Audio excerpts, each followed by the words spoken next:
Hello guys, it's me Fishman and welcome to another live stream of Genshin Impact, where we are going to finish the new world quest on the new update.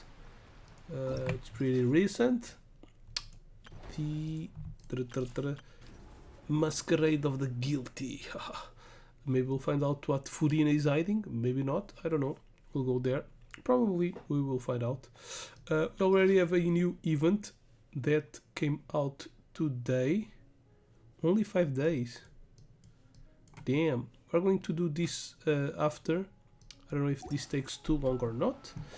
Well, but we are going to roll a little bit. I do have some wishes from leveling up Furina and Charlotte.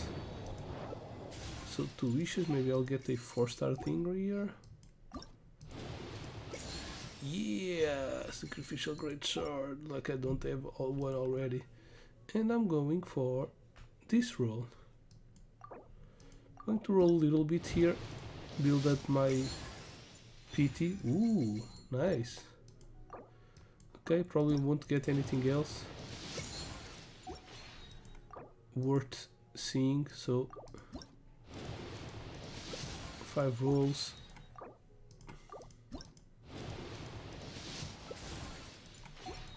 One more. Yeah. Okay. So yeah, not a bad roll.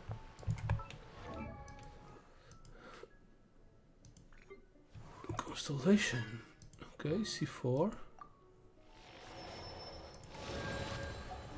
What about the weapon?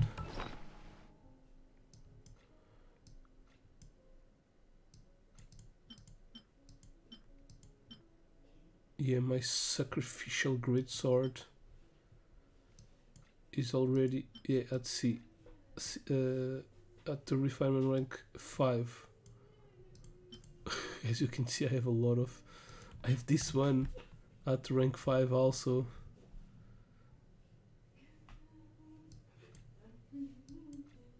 I don't even know if I have perception also. I'm starting to build my second rank 5 weapons. Although I have a Skyward Atlas, probably going to level up that till level 19 because I already have one. But I don't think if you're a free-to-play player that you should refine your weapons right away.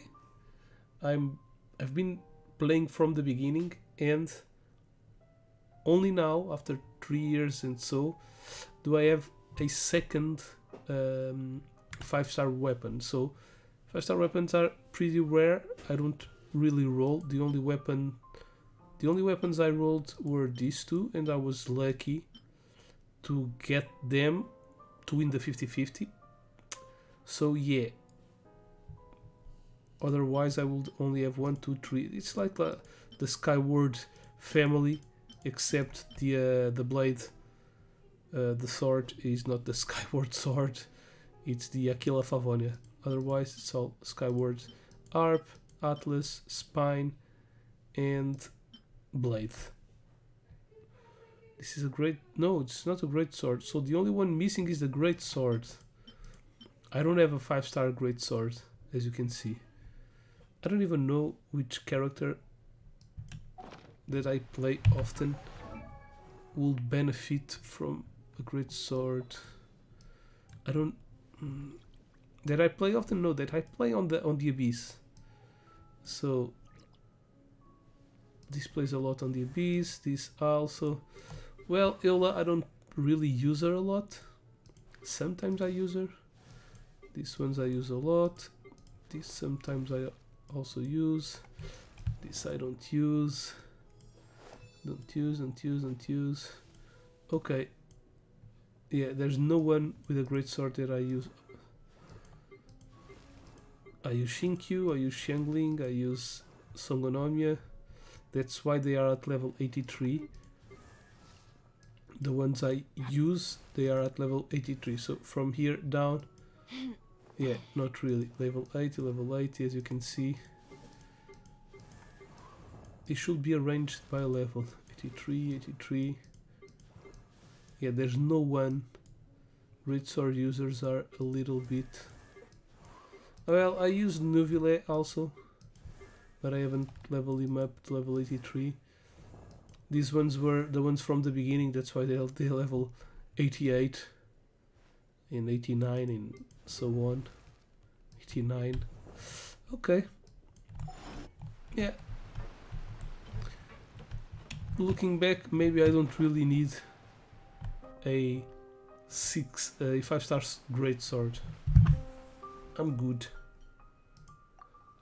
Look, it's Furina. That's Furina, right over there. She really is here all on her own. Shh, stay quiet for now. Should I just give up? This is all meaningless. What was meant to happen did happen after all. Everyone's dead. I'm sorry. I am so sorry. DEAD dead. Give up, Furina. There's no point in holding out. I'm sorry. But what can I even do other than to repeat meaningless apologies over and over? Furina. Who's that? It's a me, Fishman. Don't worry, Furina, it's just us.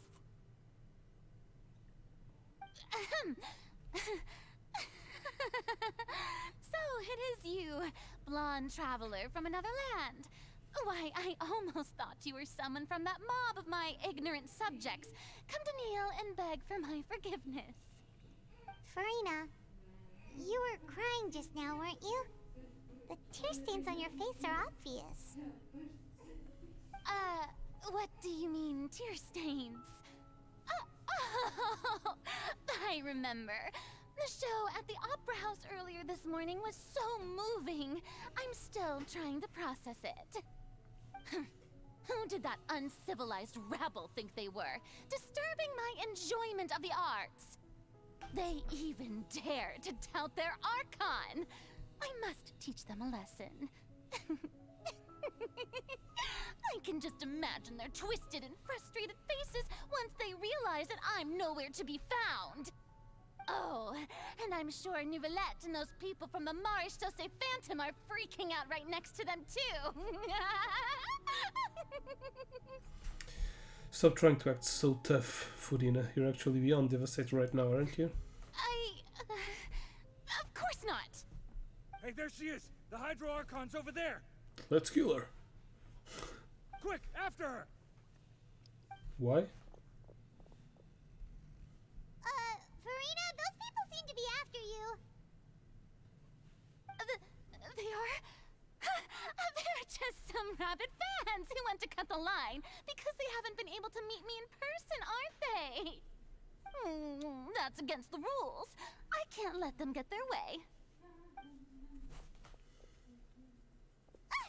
Furina just ran off. Quick, we have to catch up with her.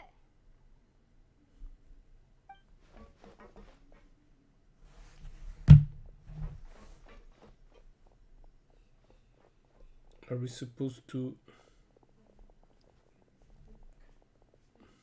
What?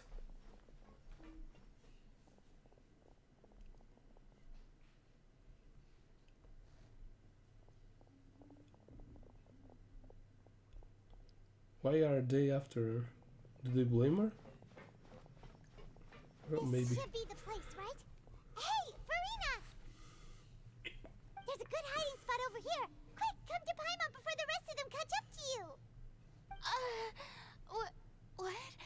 What is this place? Hurry, they're almost here. Fine. I suppose haste is warranted. Lead the way.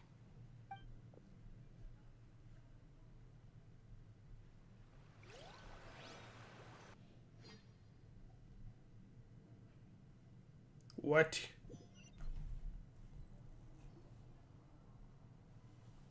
Pretty small.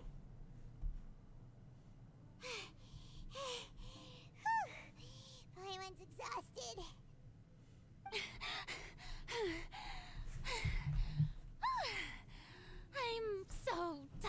god! I totally thought they had caught me. No, I mean, I merely gave in to the sheer enthusiasm they displayed. This place is not what I'd call soundproof. You might want to lower your voice to stay hidden. You're right. Yep, that's a good girl.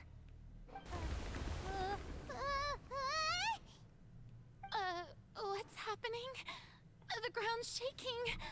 Is it an earthquake? Another disaster just struck, I suspect. Yeah, a quake of this kind preceded the flooding in Poisson, didn't it? It can't be. It's happening again. Well, there's no need to worry too much about that.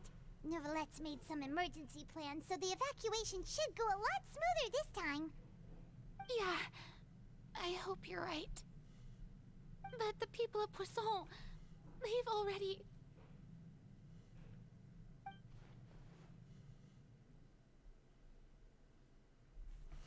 For the ritual limit, that's not like a feeling she's starting to look.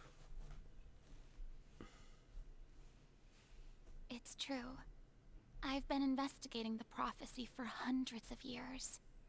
I once had informants all over Tevat, searching for clues and feeding information back to me. I've tried all kinds of ways too to hold back the sea. Anything to keep the coastline from advancing. But all my efforts proved to be futile in the end. Really, the truth has been clear to me for a very long time. We cannot make an enemy of the divine. No matter what we do, the will of the heavenly principles will have its way, and the prophecy shall be fulfilled. You still haven't given up, right? Give up. I do love the sound of that phrase. It would mean finally coming to terms with fate, but also for me to finally be free. But that will also mean that all hope will disappear. Indeed. I've thought about giving up so many times, especially after we almost lost Poisson. Fate is really unreasonable, isn't it? It has no heart and obeys no rules. The prophecy has only just started to come true, and so many people have already lost their lives. But just now, it all became clear to me. I still don't have the right to come to terms with fate on behalf of everyone else. As long as the final moment hasn't come, it's still not too late. Don't worry. I will keep hope alive for everyone until the very end. Well, that's enough for now. I got the impulse to play the stricken maiden, but honestly, considering my rank and station, that wasn't a good fit at all. Don't take any of what I just said seriously. How could I possibly let Fontaine fall to the whims of trivial prophecy? Come on! Paimon could have sworn you were actually being honest just now.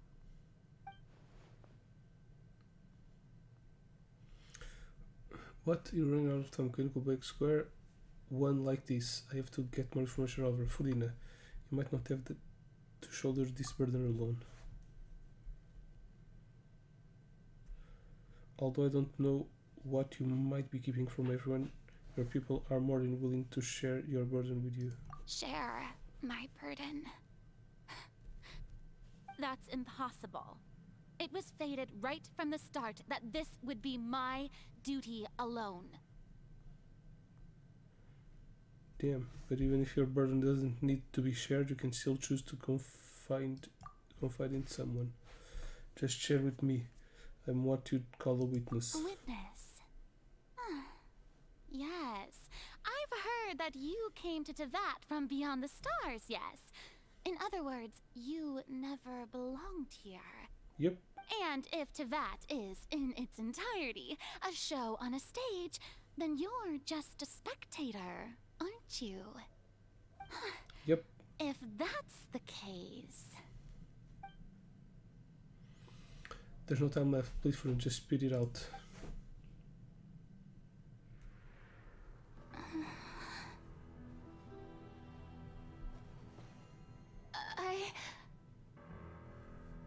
She's afraid.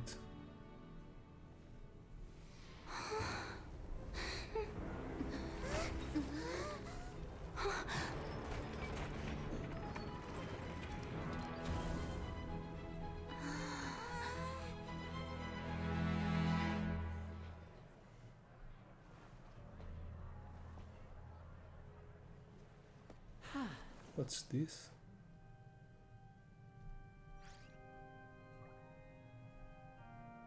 Ladies and gentlemen, this concludes my opening performance. Now, without further ado, we may proceed to the trial of our god. So this is what it is. Yes, you deserve praise for the effort you took to raise the dramatic stakes. Do not forget, however, that I am Focalor, the god of justice, the embodiment of justice itself. Does it not strike you as even the least bit absurd to bring the very concept of justice to trial? May I interpret these words as your refusal to stand trial? In that case, you will have the opportunity to defend your honor through a duel. You would draw your blade against a god?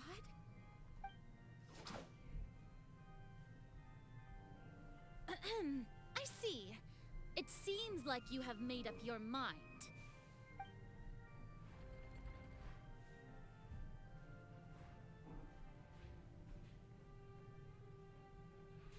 Paimon can't believe it.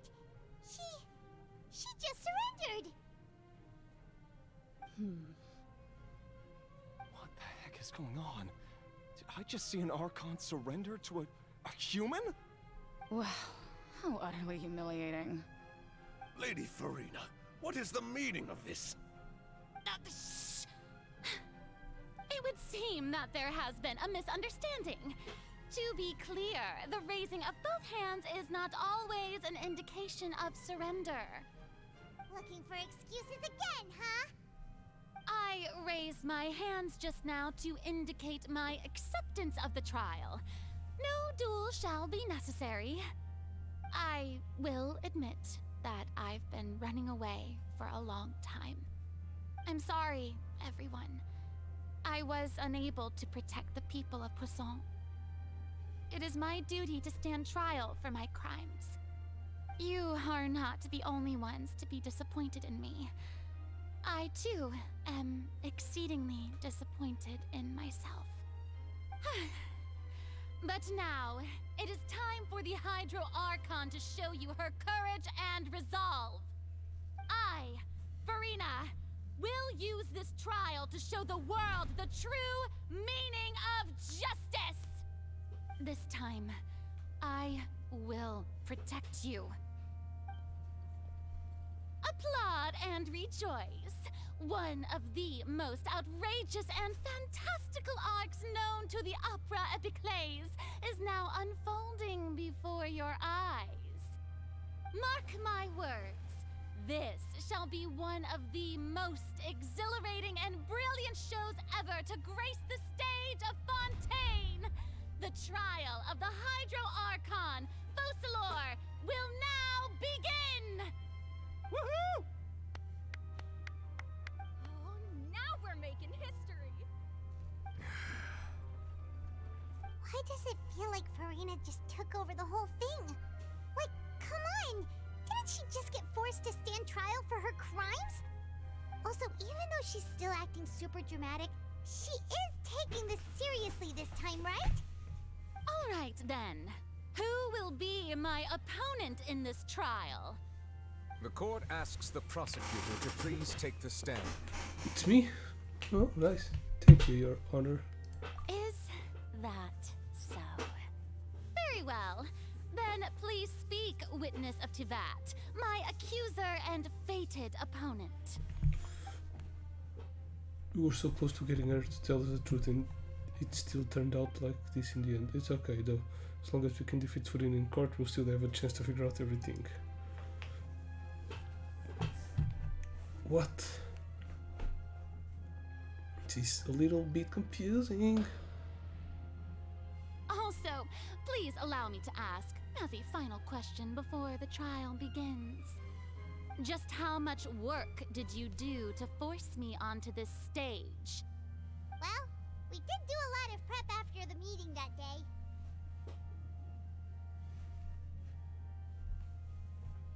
I can go over the tasks assigned to the Spina di Rosula, since they were rather straightforward and easy. Navia, the president of the Spina di Rosula. Most of the people who participated in the disturbance this morning were my subordinates. They changed into plain clothes and came to the Opera House as regular audience members, waiting for the perfect opportunity to incite insurrection against you. The people's resentment against their Archon has been building as more and more of the prophecy is fulfilled. A spark was all we needed to turn smoldering anger into a flame. Moreover, according to our understanding and analysis of you, when something like that occurred, you would likely flee the scene and head to Poisson by yourself. So, we arranged for a second group to lie in wait there. So, you mean, the ones who scoured the settlement for me were also from the Spina? And their goal was to force you to step into the giant magic box so you may personally participate in the greatest magic performance in all of Fontanian history. That's right.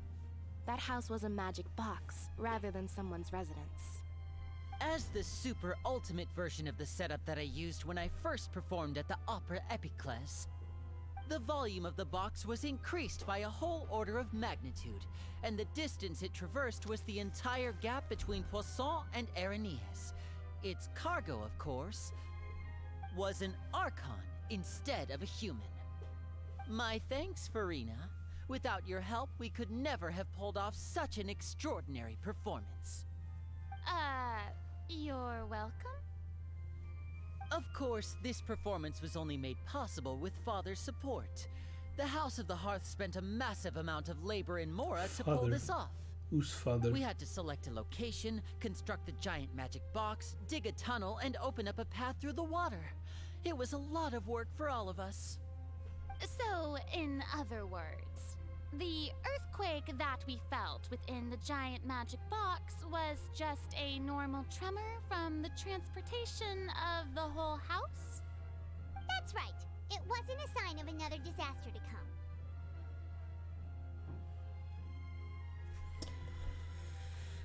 I deceive you back there. Then, I can guess Nervilette and Cloran's parts. You gathered a crowd, prepared a stage, and made sure that the champion duelist would be immediately ready for a fight. Also that as soon as I appeared on the stage, the trial may commence without a hitch. Am I right? Yes, that is correct. Well, Clorand, I must commend you for your courage. Only the most outstanding champion duelist in all of Fontaine would accept a duel with an Archon without flinching. Thank you. As for you, Traveler, I suppose your role was to keep me distracted with conversation once you found me in Poisson. You'd make sure that I didn't notice anything amiss before revealing yourself as my prosecutor once we'd arrived onto the stage. You guys wrong. Oh? My mission was to give you one last chance. We hope that you share your secret with us before the magic box arrived onto the stage. Is that so? Then I suppose I must have missed my final chance. It's fine. It matters not. What's done is done. The stage is already set, so there's no reason to disappoint the audience. Let's see this trial through to the very end. Yeah, the only thing we can do now is to judge the other Archon. Still, I can't help but be a little bothered by that conversation. Madam Prosecutor, please allow me to pass this along. This is a document that Miss Charlotte applied for and received permission to share with you during the trial. According to her, it should speed up the proceedings. wanted to give us something? Oh, so she's here too! Hey, Charlotte! Oh, let Paimon see. Isn't this the exclusive interview that she did with us before? So she's already finished it, huh? Wait, then that means this document is a perfect timeline of everything that's happened ever since we stepped foot in Fontaine! So in other words, we can refer to this anthology of evidence every time we want to use something from our journey as evidence for an argument! It's a super practical gift. I never would have thought of using this in this way. Let's quickly confirm the information in it. Just think of it as a refresher, alright? You defeated the Hydro Archon in the very first duels you took part in at the Opera House. That's one for the history books, alright? Okay, so became Leon's I attorney. didn't think that you'd wind up getting to the bottom of the case I'd been following all this time. I guess you could also see this as a happy coincidence. This was the serial killer, the guy that used the water to make people disappear. This is the first time Monsieur Nervillette had a difference of opinion with the oratories. Even the Hydro Archon can't figure it out. And the child went to prison. We don't know why, he was guilty, but the machine was like crazy. A Fatui Harbinger. She's an extraordinary person. During Her a live instinct meeting with must the mean something. knave, she revealed that she had already probed Furina on her own and believes it's possible that no Furina is not really the Archon, but that she is actually afflicted with some sort of curse. I think that she's the Archon, The probably. fortress of Meripede was almost destroyed in a single day. That Okay, the I water didn't witness that scene probably also personally broke will always out. be a source of professional regret, I think. And Neuville put it back in provisorily, the well in the dream. According to Monsieur Nervillette, both child and that whale should have been in the primordial sea at that time. Yeah, we dreamed of a whale. I nearly lost my awesome friend Navia. To be honest, that still gives me shivers. She fell into the water but was saved by Neuvillette, and she almost died. But the two friends saved her on that dream world. That was on the last episode. And The words of someone as extraordinary as a witch can Okay. probably only be truly understood when something surreal happens to you. we spoke with a witch, the end witch, that told us that gods have blind sights, so she believes the process will certainly happen, but that you needn't give up all hope. So we might be able to save Fontaine. Is it going to be now? The prosecution and the defense are both in position. The trial shall now begin. Oh, come on, Nervillette. There's no need to repeat all the unimportant legalese. Just fast forward to the part where the prosecution lays out my offenses. As the defendant and the lead actress of this performance, I still haven't even been informed of my supposed guilt in all of this. Of course, it is only natural for humans to struggle to understand the actions of a god. However, you will need more than that to convict me of a crime. That's true, but my charge here is unrelated to your conduct as an Archon. Instead, I would like to charge you as a fraud who's never been the Archon in the first place. Wait, what was that? Lady Furina's a fraud? Hey, I came here thinking that we were going to try the Hydro Archon for forsaking her duty, but did I hear that right? She's not our Archon at all? Charge accepted. Lady Furina, do you plead guilty to the charge?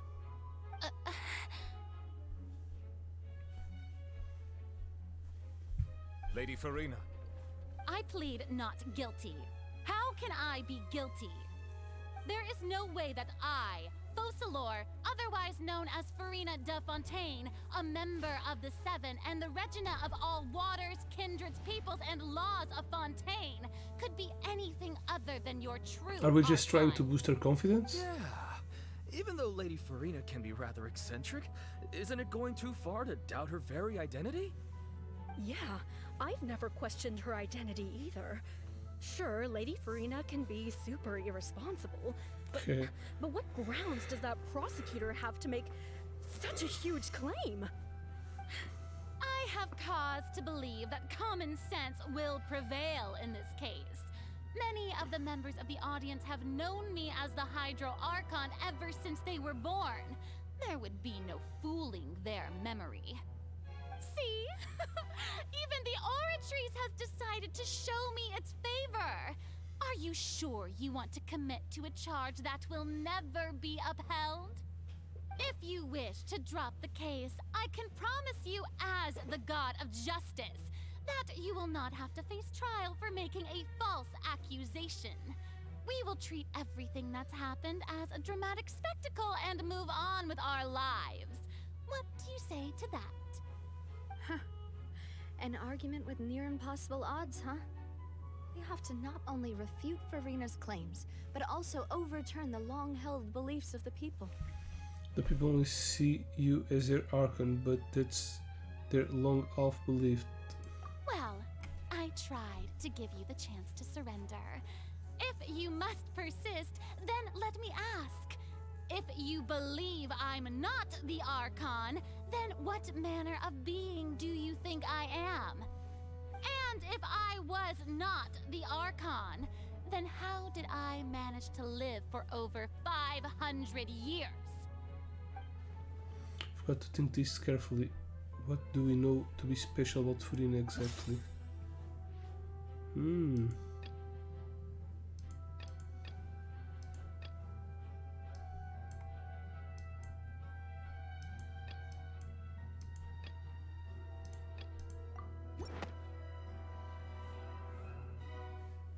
of all, you may be a member of another long-lived race, which would allow you to naturally possess an extended lifespan. And second of all, even if that wasn't the case, there could be other ways to extend your life. Such as a curse. Who gave you that idea? Was it the knave? You'd sink so low as to use a harbinger's words against me. Doesn't matter who gave us the information, what matters the veracity of the claim. A curse?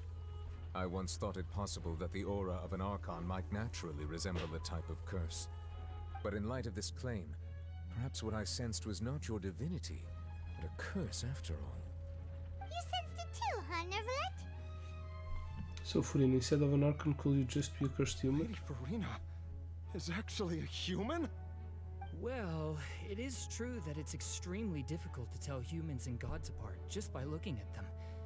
It's not impossible.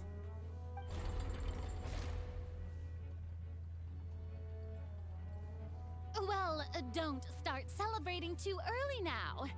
Even if I have been carrying a curse like you said, how does that prove that I am merely a human being? Besides, everyone knows that the main difference between a human and a god is the possession of authority. Gods can do what humans cannot. That's why they're worshipped as gods. For centuries, manifestations of my authority have served the nation of Fontaine. One need only to turn their eyes towards the Oratrice Mécanique d'Analyse Cardinal in this very opera house, or consider the indemnitium that is used in every aspect of life. Wait, the trial proved the opposite. Furina actually has no control over the Oratrice at all.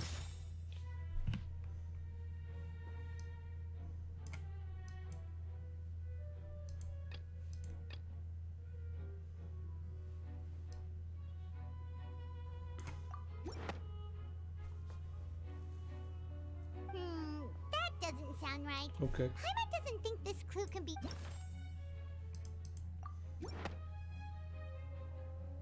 You tried to reference the Oratrice, but weren't you as confused as all the rest of us when the Oratrice declared Child to be guilty without any proof? Otherwise, you should have come up with a good explanation for that by now. Didn't I make myself clear at the time? The decisions of the gods are naturally difficult for humans to comprehend. There is no need to provide. If it's difficult for humans, why did it was difficult Lady for you? I believe a reminder of your current circumstances is in order. While the court is in session, The principles of justice and the law must come before all else. While you are an Archon, you are also first and foremost the defendant in this trial. You will prove yourself unable to defend against the prosecution's charges if you continue to withhold vital information against the rules of the court. I never thought you'd use that kind of rhetoric against me. That was no trick of rhetoric, Lady Furina. I've merely reiterated the rules of the court. Rules that all should respect and follow. So,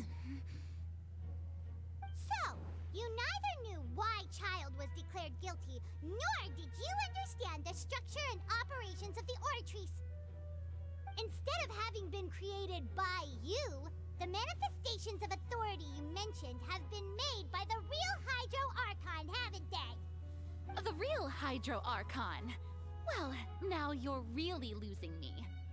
It is true that I did not know why the Oratrice gave out a guilty verdict that day. But the Oratrice handed out that verdict unilaterally, and it has been operating independently ever since it was first created. You can't argue that just because a divine creation is flawed, that the god behind it must also be no god at all. She's still throwing out all kinds of excuses. Seems like she's confident that we won't be able to produce proof that she has no power over the Oratrice. Sure, we can put the Oratrice aside for now, but then Miss Furina, could you give us a brief demonstration of powers as an Archon? My power as an Archon. There are many ordinary citizens in the audience. How can I just carelessly demonstrate the formidable power of an Archon? If that poses a concern, I'm prepared to extend my protection to the audience. You don't need to go that far. A brief demonstration of a power of Archon should be quite harmless. Surely an Archon can at least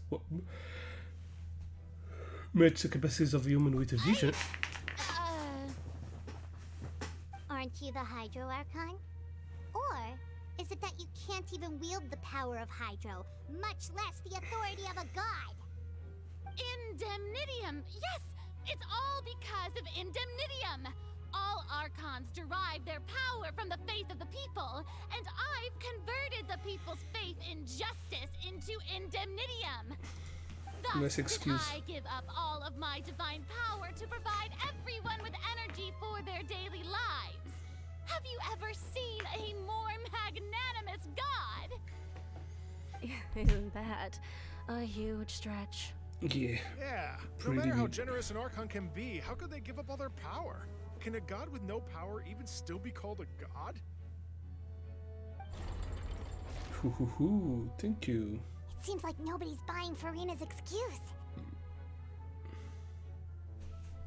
Hey, come now, everyone. Please don't stare at me as if I was a liar.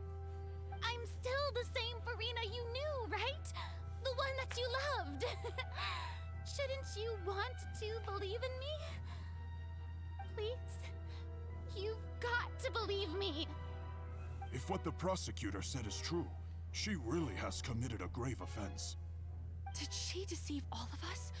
And all of our parents and grandparents too? And all of our ancestors? Ever since they were born? Enough. That's enough. Tell me then, if I'm not the real Hydro Archon, then who is? If you have no evidence of another Hydro Archon's existence, nor can you find anyone who can back up their claim to be such, then what grounds have you to say that I'm not actually the real deal? Wow, she came up with yet another argument. How can we refute her now? Seems like she really doesn't want to give up. If we can prove that she isn't the Archon, we can try to prove that she is just a human. If she's only human, can we put the water on her?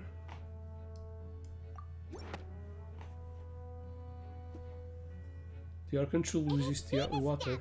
That all Fontanians can dissolve in water from the primordial sea. And that means... Since you insist on claiming to be a god and not a human, then there's a method that you can use right here and now to eliminate all suspicions of you being the latter. Miss Navia, please apply to serve as a temporary attorney for the prosecution before addressing the court. Though you act in partnership with the prosecutor, you must still adhere to proper procedure. Super sorry, Monsieur Chief Justice. I swear this really will be the last time that I'll speak out of turn. Now, I've brought some seawater from Poisson. As everyone knows, a massive flood struck the area not long ago, taking many lives, including those of some of my closest friends. So, Miss Furina, would you dare to touch some of the seawater? If we are to believe that you are indeed the real Hydro Archon, touching the seawater would have no effect on you. All it should do is strengthen your case. But if you don't dare to touch it, then we would have basically proved the reverse. Oh, and I must remind you that after She the might disaster don't at want to Poisson, touch the water nobody because wants to she see doesn't any want more this people to dissolved. Archon. I It do still hope you'll didn't act didn't kill quickly Nuvile and because he choose the saved simpler Navia. path of admitting guilt.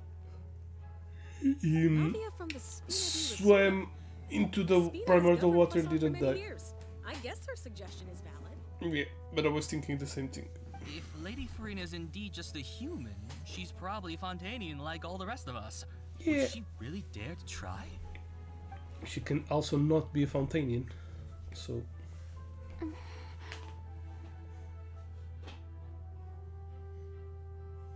Let's put killing water right in the Lady middle of... Furina, this test has been unilaterally proposed by the prosecution.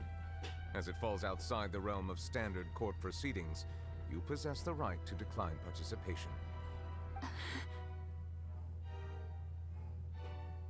Well, of course he had to tell her that. But refusing to participate is basically the same as a confession of guilt. She's just staring at the water without saying a single word. It really does seem like she's quite terrified of it. That could only mean... What's going on? Is she really planning to... That's not what we thought she would... Due to the inherent risk of the test, Lady Furina, you may...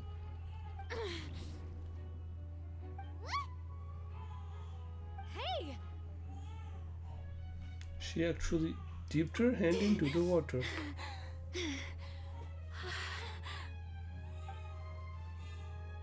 I'm fine!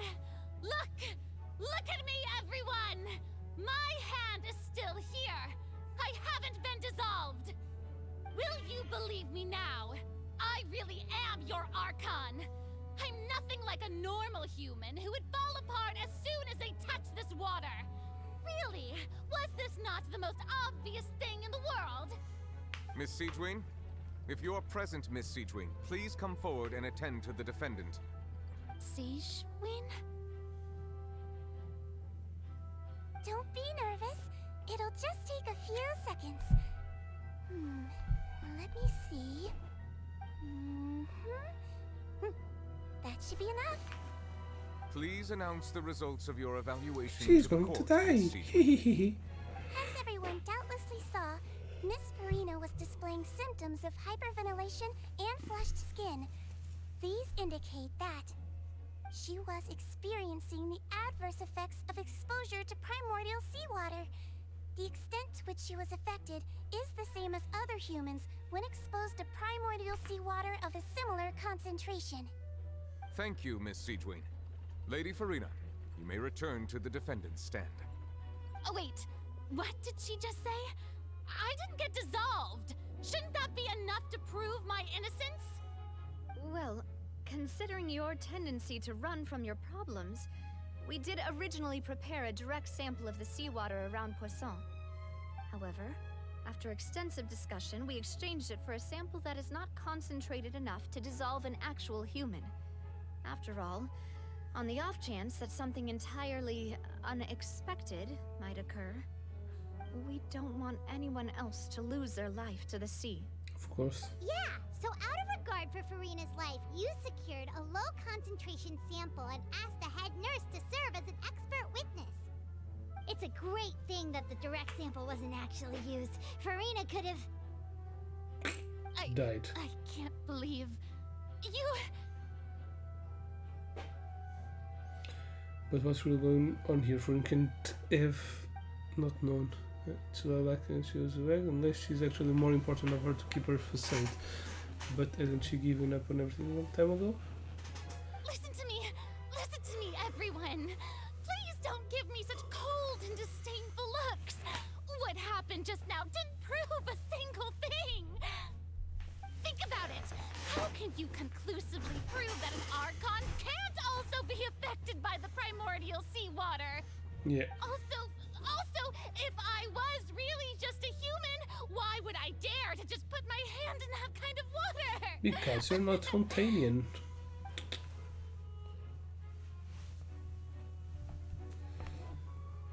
Please, everyone, anyone, just listen to me. I swear, I really am your Archon.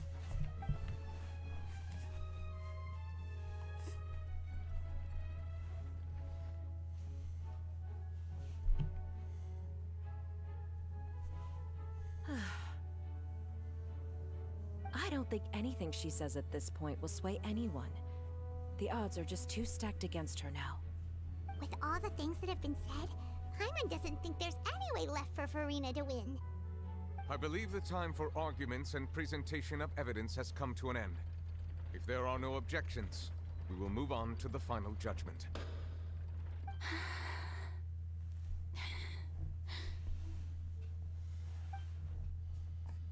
I don't think anything she says at this point will sway anyone. She's too stacked against her now.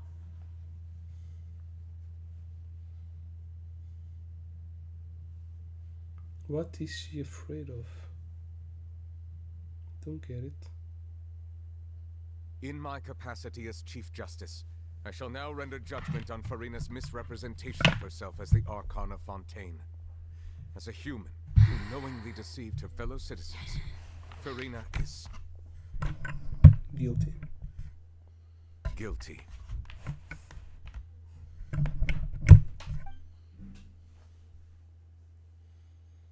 Of course she is.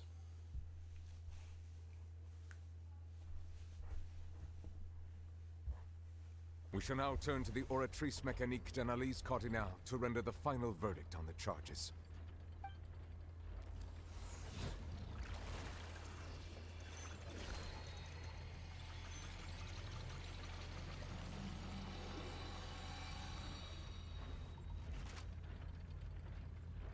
According to the judgment of the Oratrice Mécanique d'Analyse Cardinal, Furina is... innocent? Well, what's wrong? What's the Oratrice's verdict? Did Oratrice expect Furina to be innocent? No. The Oratrice also displays a guilty verdict. Isn't that correct then? However, the exact wording of the verdict is thus. The Hydro Archon, guilty, to be punished via the death sentence. What? The death sentence? That's actually one of the available sentences? I've always thought that it was just a myth. The one and only time the death sentence has been handed out at the court. It's been given to the very person we've worshipped as the god of justice? What an unexpected twist. Furina's been sentenced to death by the Oratrice? We just wanted to use the trail to show her the seriousness of things so she'd tell us the truth. How did things escalate this quickly? This outcome is indeed quite strange. According to Fontaine's current definitions of justice, as well as its recommendations for criminal sentences, is this sentence really appropriate for the crimes that have been committed? Even Vacher wasn't sentenced to death by the Oratrice. You know, the real evil mastermind behind the serial disappearances case. What's more strange? Instead of Furina, the Oratrice rendered judgment on the other Archon. Yeah, just as I said. Indeed. It said Hydro Archon. Not only is Furina's sentence overly excessive, the very point of our trial today was also to prove that Furina has never been the Hydro Archon in the first place. But now, the Oratrice seems to have deliberately invoked the title of the Hydro Archon. What does this mean?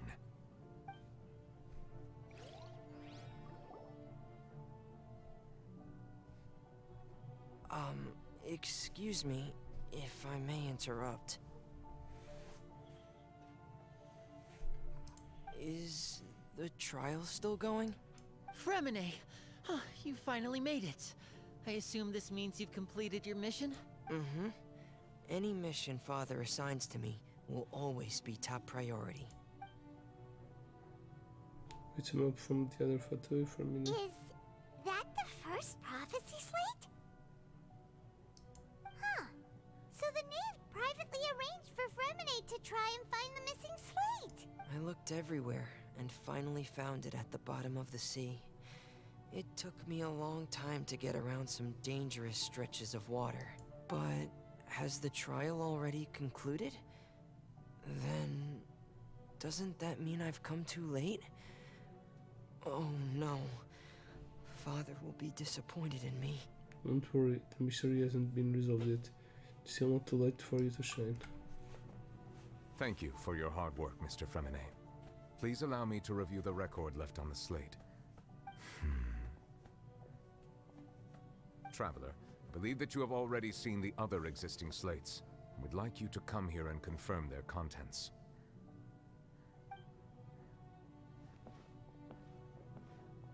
Huh? So what do you see? What is it? This looks like something. The priest's arrogance releasing her divine power turned the oceanids into human beings. I believe I've now made sense of the Hydro Archon's crime. It has to do with Fontaine's lost history. Huh? Isn't the Hydro Archon just guilty of deceiving her people? Oh, wait, no, that's Furina, and we've already proven that she's not the Hydro Archon. So when you say Hydro Archon, do you mean the real Hydro Archon we've been kinda talking about? In truth, everything that you've encountered in Fontaine up until this point can be traced back to the contents of these stone slates. However, I'm uncertain as to how much sense they currently make to you.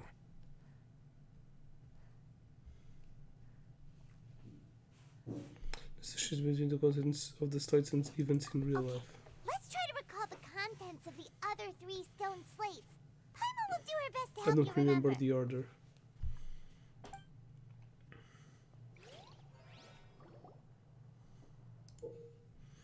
Check the description of stone slates, extract information from the notebook. You can find scenario related to the stone slates contents in the incidents recorded in the notebook. There you can verify the said content. The verification process continues. The fountain water level on the menu interface will rise. When you have finished verifying all the stone slates, the truth behind the prophecy shall be revealed. The first stone slate describes what you just said. It seems to show the previous Hydro Archon using her divine power, and then the Oceanids turn into human. Does that mean that Fontainians are transformed Oceanids? Oh, Paimon wasn't expecting That's why they died in the primal water. If Oceanids can turn into humans, then perhaps this process can be reversed as well. The second stone slate shows Celestia floating in the sky, and the Hydro Archon and her people worshipping it together. But the heavens still brought judgment down upon them.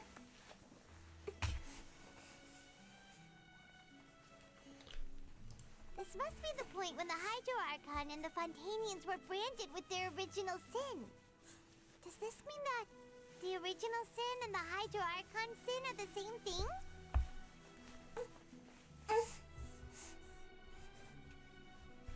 What the hell should I know? The third slate shows the Hydro Archon sinking into the sea surrounded by many people.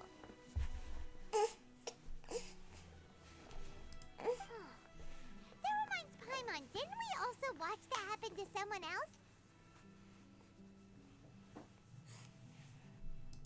Well, the fourth slate is the prophecy the Fontainians have been talking about. People dissolving into the sea, the Hydro Archon crying on her throne, and so on. We didn't believe that such a crazy disaster could happen at first, did we? But after that incident, it was just a question of when and not if.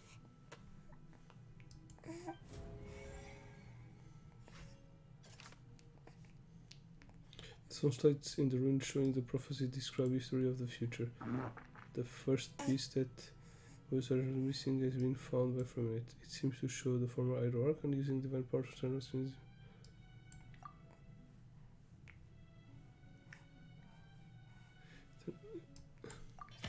We know from the case of the serial disappearances of young women that Fontanians can be dissolved in primordial seawater. And the first stone slate tells us that long ago, the Hydro Archon used her power to turn Oceanids into humans. This might be the reason that Fontanians can dissolve.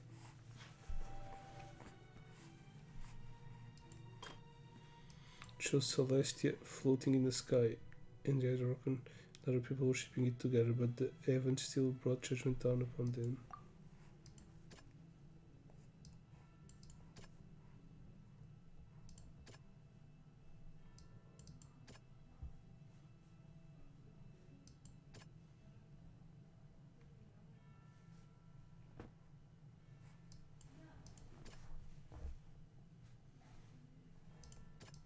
That doesn't sound quite...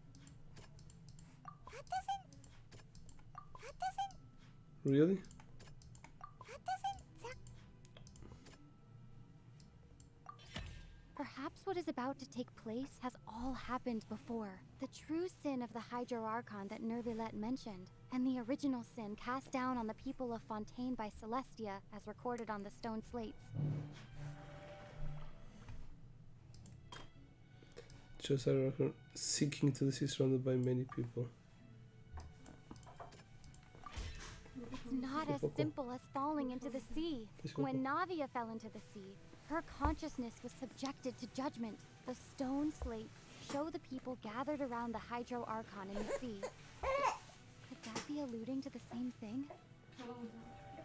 Huh? Tá. No.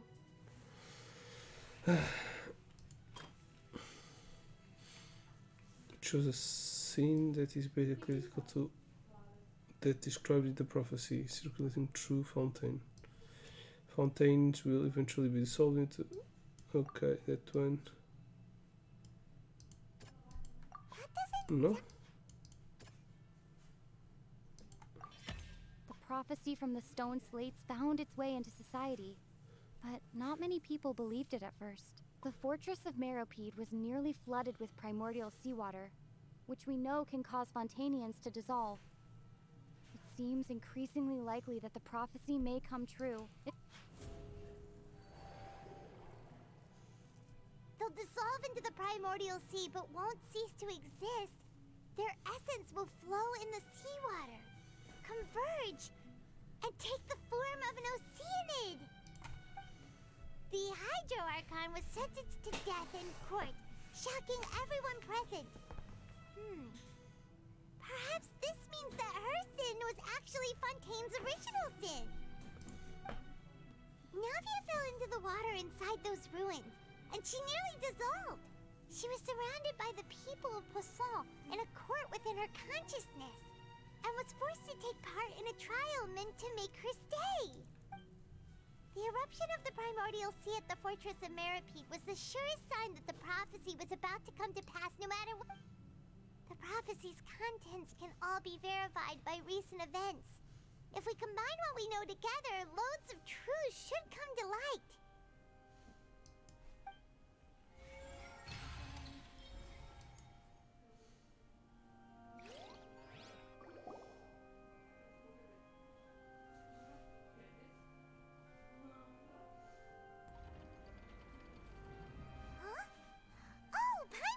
Now, so that's how you can make sense of it.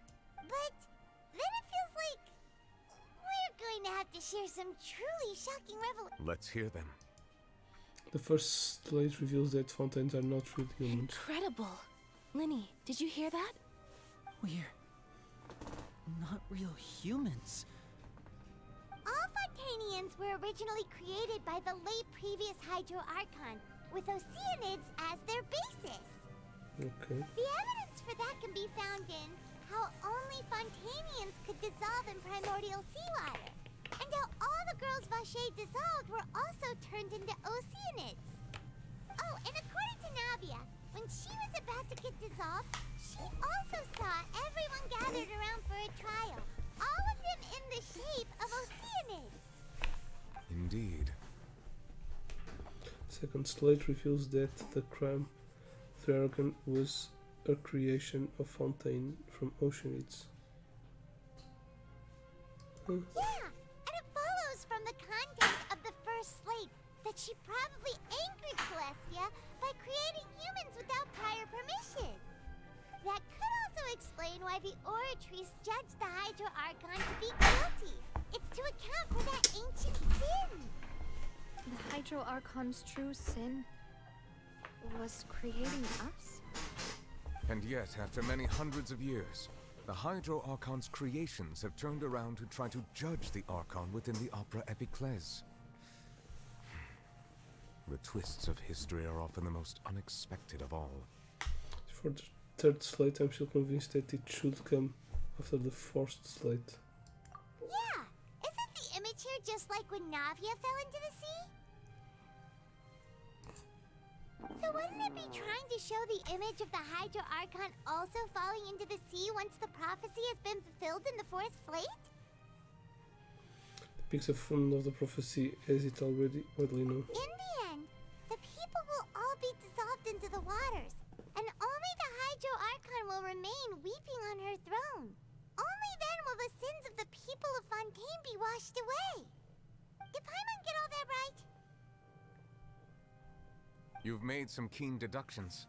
I must say, given how much you still don't know, it is impressive that you've already managed to connect so many pieces of the truth. However, while you were able to decode all the information on the slates, they've also been etched with an additional layer of hidden information using a different power source. When we were at the ruins, I tried to decipher the hidden information recorded in the slates. But since we only had 3 slates at the time, I was unable to come to a full conclusion. Now that the slate collection is complete, I shall make another attempt to decipher the narrative recorded within. If everything goes well, we should finally be informed of the unadulterated truth.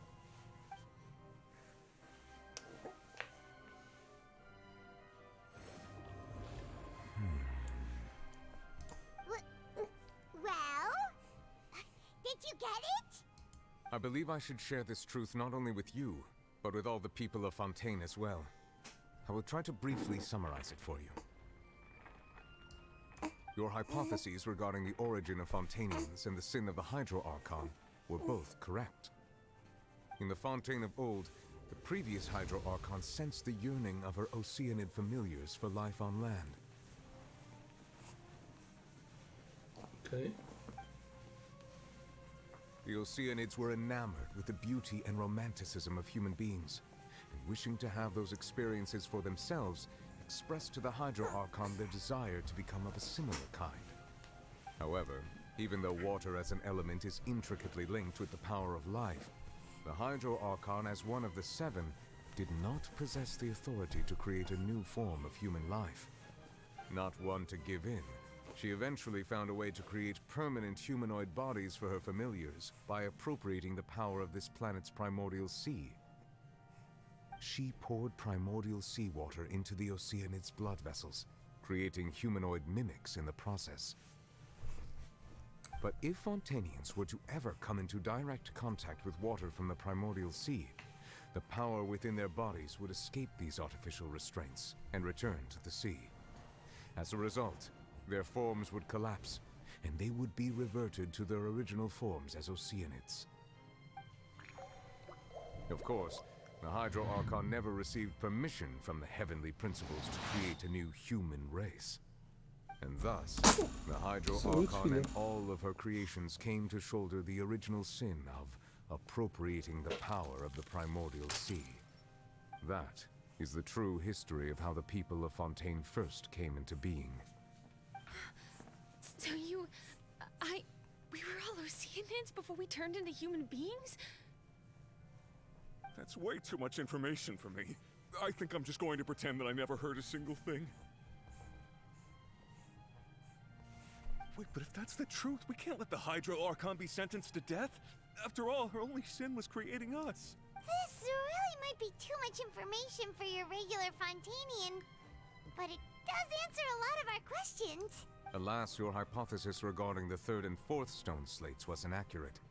The slates' respective positions are, in fact, correct. So they are in the right order. What's the 3rd slate supposed to represent? A key point of the visual on the 3rd slate is how all the individuals depicted in the water are humans rather than Oceanids.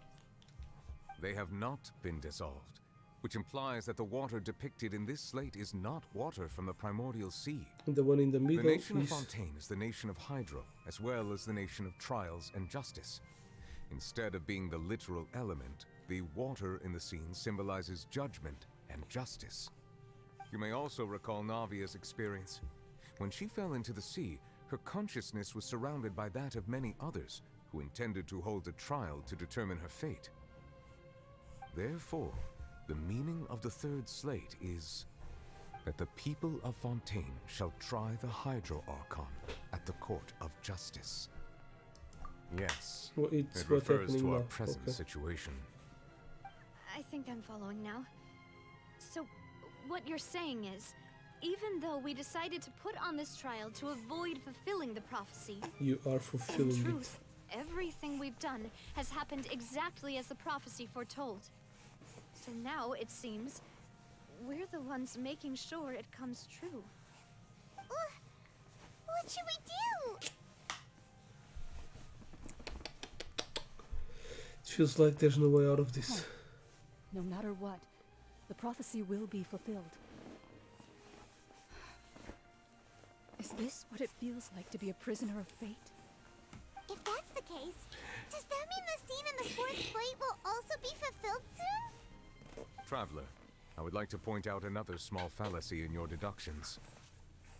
About the 4th slate, you probably thought that the eruption of primordial seawater beneath the fortress of Meripede served as the surest sign that the prophecy was about to come to pass, yes? However, I believe that rather than being a sure sign, that eruption could in fact only be a small warning of something far worse to come. As for the root cause of the catastrophe, I believe you've already encountered it once before. What could it be?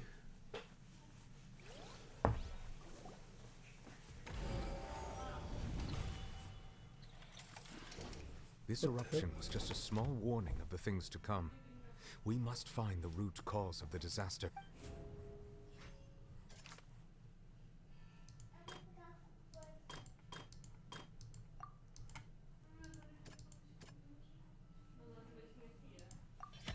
It was both dream and reality. If we're talking about a true culprit, that can only be that thing inside Oh, the primordial yes, sea, okay. right? Você vai dar pedacinhos na barriga. Eu caguei toda. Não está a respirar. Fechas a porta, se faz favor. Obrigado. The true culprit. Okay. So the culprit is the whale. The original sin, the trial, and the root cause of the disaster.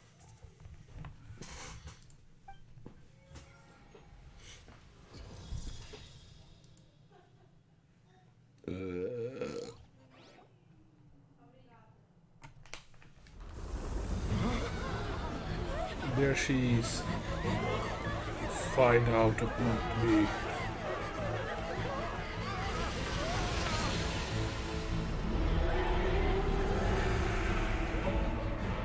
You shouldn't have summoned me.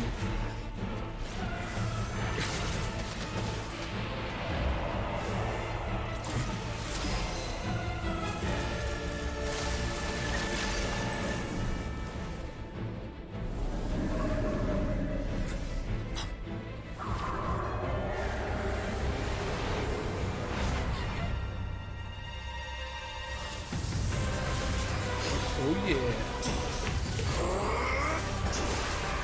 He's the goodest of the boys.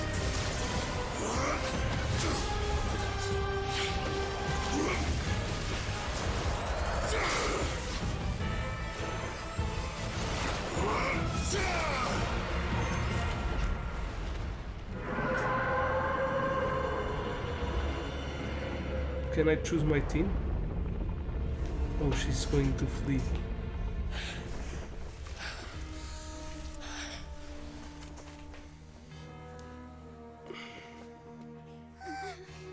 It's a Power Ranger. Go Power Ranger.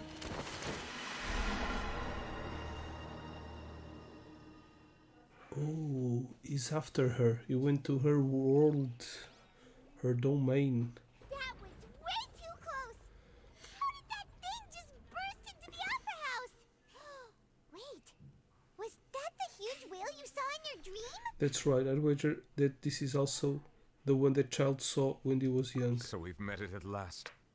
I understand very well why it has chosen to make an appearance here. That whale does not belong to Teyvat. It is a monster that has traversed the stars, weeping all the while. It has been greedily consuming the energy from the planet's primordial sea, using it to grow. That is the main cause for the rising sea levels. And once it has finished consuming all of the energy contained within the sea, its next step will be... humans. You said that when the Hydro Archon first created Fontanians out of Oceanids, she filled their blood vessels with primordial seawater. Precisely. That whale finds the blood of Fontanians nigh impossible to resist. Therefore, when it left the primordial sea, it decided to make its next stop a packed opera house full of food. Food in the form of Fontanians. We just barely managed to push it back, right? In that case, won't it come back to target the people again once it's managed to recover its strength? That is correct. Indeed, it is more accurate to say that we should thank that Harbinger for buying us some time. Without him, the whale would have likely come onto land far sooner. So it is strange why an Oceanid... He must have been fighting the creature for quite a long time. As the element of thunder of earth. We've always known that he had a special connection with that It's a whale, little but strange knowing that they are all Oceanids. Anyway, now that we know that this whale is the actual cause of the disaster recorded in the prophecy, all we need to do to stop the prophecy would be to find a way to beat it up, right? Yep. It is too late. What do you mean? It had already absorbed too much of the primordial sea's energy before we could notice it. At this point, it has become practically integrated with the sea itself. Even if the entirety of Teyvat were to be destroyed, it could still survive and swim off towards some other world. That's not something I will accept. We've already done everything we can, and we even found the true culprit. We've come so far. You can't just tell me that the last hurdle is some impossible foe. That's just not fair. Indeed, that's not how a grand performance should end. I'll fight it to the end, no matter what. So the prophecy will be fulfilled no matter what, huh? Unless we... Well, if Child is fighting there... Yes, what has been prophesied will be fulfilled. You may view such things as the history of the future. So the whale has been here for like 600 years. After everything turned out like this, we could fight against the fate. Wait, but this is all about fate. Just as prophecies are usually only the future as seen from the perspectives of the gods, could things be happening in hidden corners where the god's gaze does not fall? Yeah, this is what Anne said. Ultimately, is it her voice? Fate shall serve as your only guide, no matter what will happen in Teyvat's future. All you need to do is to play your part. Could it be that even the prophecy will be fulfilled, there will still be a way to save everyone? Did I miss something?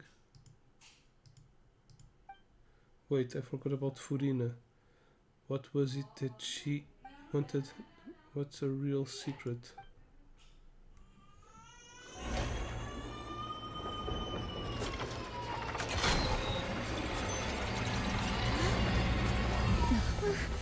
What's happening with the aura trees? I believe it is preparing to carry out the death sentence.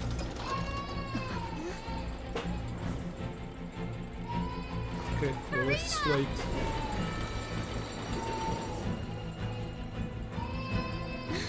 No, I still need answers.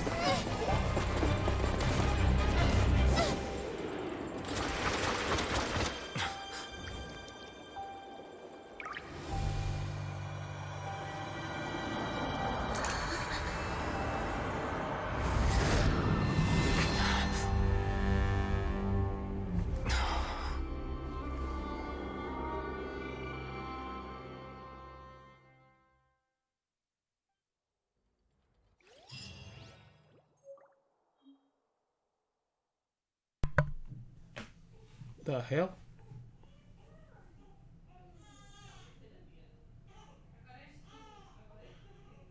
They are going to speak.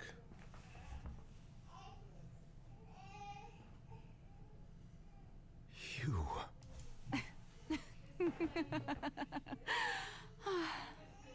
Sorry. That shocked expression on your face is just too amusing. I couldn't help myself. You are not Furina. Who are you? Ah, the sweet sound of bewilderment. Marvelous. A sure sign that my attempt to deceive everyone was a resounding success. But to answer your question, I am Focalor. You know, the god. Focalor? Why did you deceive us? She's the machine? Oh, that wasn't my goal, of course. Goodness, no. But I had to fool everyone else too, if I was to stand any chance of deceiving the heavenly principles. Deceiving the heavenly principles? It's all because of that pernicious prophecy. Dreadful, wasn't it? Everyone doomed to dissolve. Fontaine condemned to be flooded. One was not amused. In fact, one was positively bemused when that problem was thrust upon me by my dearest predecessor. That's the former Hydro Archon Egeria for the uninitiated. It hardly gets more disastrous than a preordained national catastrophe, now does it? She knew full well that the prophecy would surely come to pass. And as one of the seven, she also knew full well that one defies the heavenly principles at one's peril. So yes, as you have no doubt surmised, it was a rather impossible situation that I found myself in. I spent a terribly long time mulling it over, alone on the ocean floor. And I was almost growing barnacles by the time I finally realized there was only one possible solution to this confounding conundrum. I had to outwit the heavenly principles, allow the prophecy to be fulfilled, ostensibly at least, while saving everyone at the same time. I'm a genius, I know. I can only assume that's why Egeria chose me as her successor. Although, looking back now, it was hardly the inheritance one dreams of. Between the task of saving the nation, the quotidian duties of the Hydro Archon, and not to mention the original sin of creating a new race of humans, I dare say she left me quite a colossal mess to clean up. But one can only play the hand one is dealt. I did not choose this, any more than I chose to be one of her Oceanid familiars. So you were also once one of the Oceanids, transformed into a human by Egeria's hand? Yes, I was. I always dreamed of becoming human. And I still do, even now. In my eyes, to be human is to be part of the greatest opera ever known. After becoming a god, I separated my divinity from my body and spirit, leaving behind only a self that was as naive and bewildered as my past self on her first day as a human being. The me you see before you now is that divinity. And the human counterpart I left behind, I named Furina. She could feel joy, sorrow, and everything in between. She could be as vain and conceited, or as meek and vulnerable as she wished. Her strengths were of a kind only a human could possess, as were her shortcomings. But in my eyes, Furina's humanity was what made her perfect. She was perfectly human in every way. The person I always wanted to be. Anyway, so then I cursed her. All part of the plan, of course. The plan to deceive the heavenly principles. Do you still remember the final scene of the prophecy? The Hydra Archon, alone, weeping on her throne. In order that the prophecy might appear fulfilled, I invited Furina to be an actress, to play the part of the Hydro Archon in the prophecy. Under the curse I placed on her, so long as I, Focalor's divinity, continued to exist, she could not die. But nor was she free to live her life in the pursuit of happiness. Instead, she was forced to take the stage in the opera house, to embrace the role of leading lady, to forever play the part of the god from the prophecy, all to create a deceitful appearance of that prophecy coming to pass. I suppose now you probably understand why your court is called the Opera Epiclese. But Furina is only human, isn't she? Even though she has had a long life, her mind is no stronger than that of any other ordinary human being. I cannot begin to fathom what she has had to endure. It must have been torture for her. It has indeed. And although she is, in a sense, me in human form, I most definitely owe her an apology for it. It's been 500 years, and all along, she's been playing her part in the most unimaginably long, unbearably lonely, and agonizingly painful opera of all time.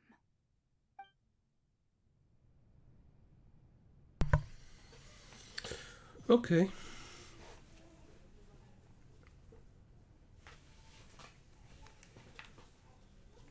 It is a little confusing, but coming in contact with Furina's tears, if tears after having strongest emotions with sufficient strong hydrosensitivity, I can form an emotional connection like an evolution in a fountain of Lucine. Wait, could this be Furina's inner world? Furina, what's going on stage? Wait a moment, the problem isn't Furina, it's like a reflection of her inner self. If I can directly speak to that self, I might be able to get what I wanted to know. Came here for answers, either way, but opportunity to be missed. Let me try talking to her.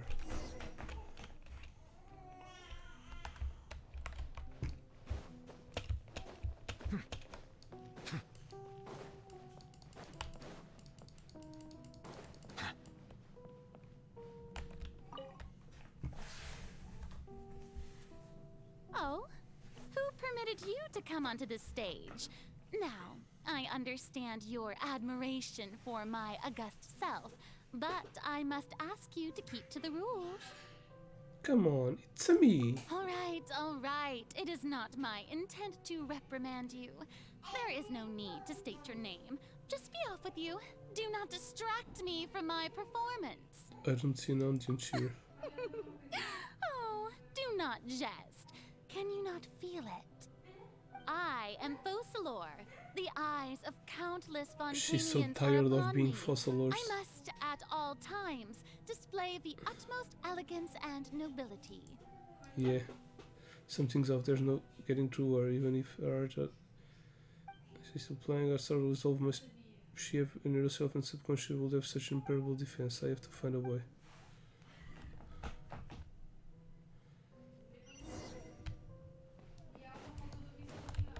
Dear audience, the performance is experiencing a technical difficulty, but worry not.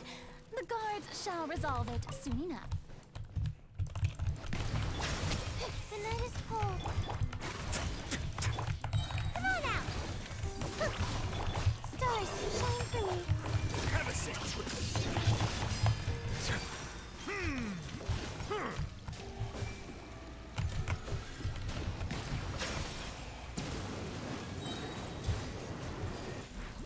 The tides beckon. My guiding stars.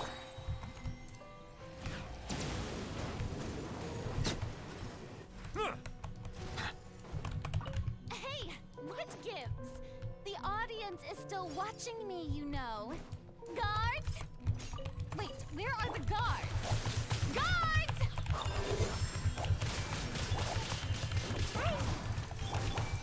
Why now?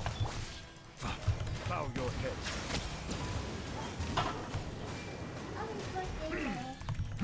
Don't be Sim, scared. filha. Meu pai comprou para ti. É Bia. Ah, foi a Bia que comprou. Tá bem. Com que dinheiro? Com que dinheiro? Sabe?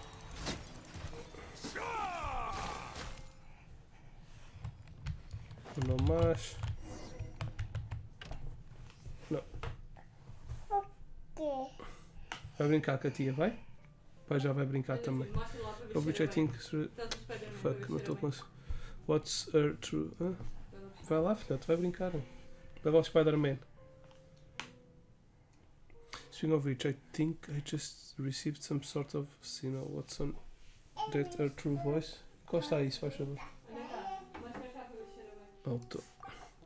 A ticket, when did that end up here?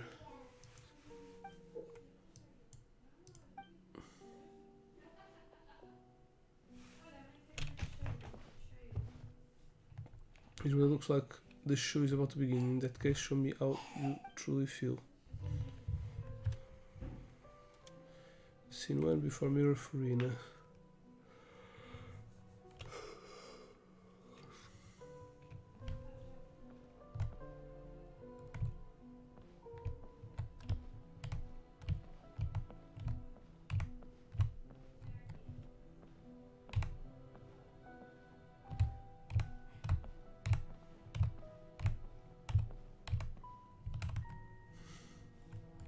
Furina. Furina. Huh? Who's that? Who's calling me? It's me. Where are you? Be Fossilo. not nervous. Be not afraid. I am before you. Wait a moment. You're mirror me? How can this be? Chick will get Mirror this skin. you, huh? It's pretty cool. You know what? That's not bad. Let's go with that. Mirror me. What do you wish to say? The prophecy. Have you heard of it? What prophecy? Wait. I know. I think. I don't know why, but it's in my head somehow. The people will all be dissolved into the waters, and only the Hydro Archon will remain, weeping on her throne. Only then will the sins of the people of Fontaine be washed away. Oh, very good. You know it well. What's going on? I can't seem to remember anything clearly. The only thing I know for sure is this prophecy. Will it really come to pass? Yes, it will. And that is why I've come to you. Disaster will come to Fontaine sooner or later. Things will develop just as the prophecy declared.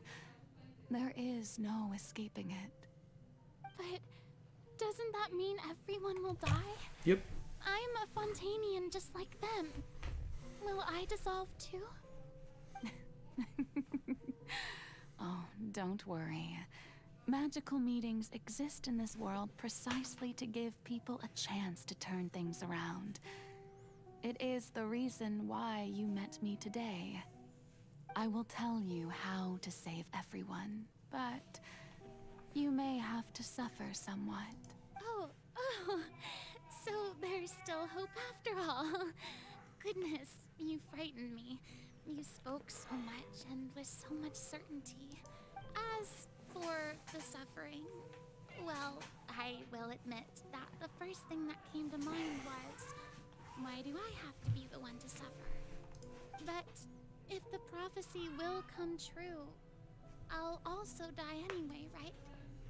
So if I've already met you as my magical meeting in this world, if there were scales, with all the people of Fontaine on one side and my pain on the other, is it not obvious where the scales should tilt? You truly are the perfect human. My ideal. I suppose this would also be the justice that belongs to you. Huh? Don't worry, it's nothing. Listen well. Fontaine has just lost its Hydro Archon. I need you to play a role. That of the new Archon. Play as a god? That's right. You must begin a never-ending masquerade. You must never let anyone suspect your identity. If you can keep it up, then I shall have my way of defying this prophecy. But should your identity be revealed, then all hope will be lost. But how will I do this? A human assuming the role of a god without being exposed. Don't worry. What you must do is not to turn yourself into a real god. You simply need to play the role of a god as humans imagine them to be.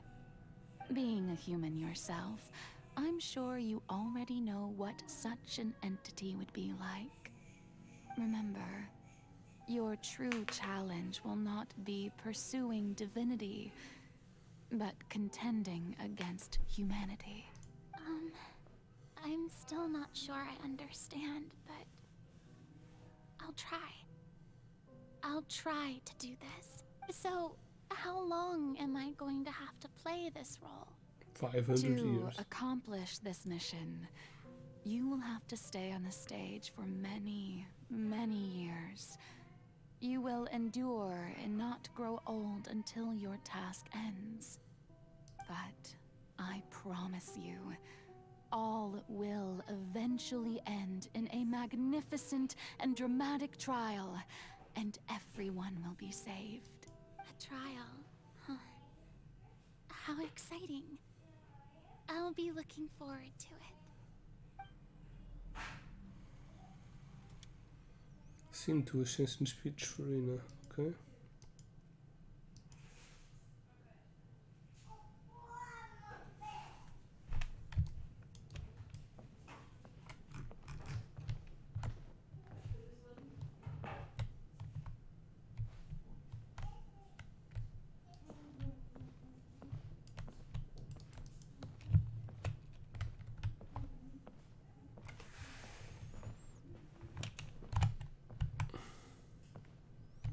Do I need to come here? The Maison Cardinalise has announced my accession, but this is my first time facing the people. What should I say to most appear like a god? To be honest, Summon courage. Ladies and gentlemen, good evening, and welcome to the Opera Epiclese. I'm sure you've all heard about how I have taken on the role of Hydro Archon. Indeed, I am Furina de Fontaine, your new Archon. Maybe Child was speaking with Furina, In truth, the real one. I know little about becoming a nation's new god, but it will be my honor to guide you all. As the god Focalor, the god of justice, I shall do all within my power to lead you into an age of fairness and justice. Close politely. Once again, thank you all for coming.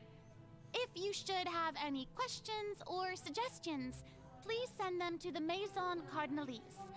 The future of Fontaine will require us to work together, after all. This should do it. I thought I might stammer, but thankfully, I was able to convey my thoughts just fine. Okay, and next. That's the new Hydro Archon. Is this some kind of joke by the Maison? I would have thought that a being that surpasses humanity would be a bit more assertive. Hey, did you hear that? She even told us to send her suggestions there at the end. Shouldn't gods be all-powerful? She's being so modest. What's the difference between her and an ordinary person, then? If you ask me, perhaps the succession didn't actually happen. She might just be a maison-back puppet. Wait, what's going on? Why is everyone suspecting me of being a fake? Oh, this is bad. If I get exposed here, there'll be no saving the people from the prophecy. Right. Mirmi said that I just need to play the role of a god as humans imagine them to be. Calm down, Furina. Think. What do the people want?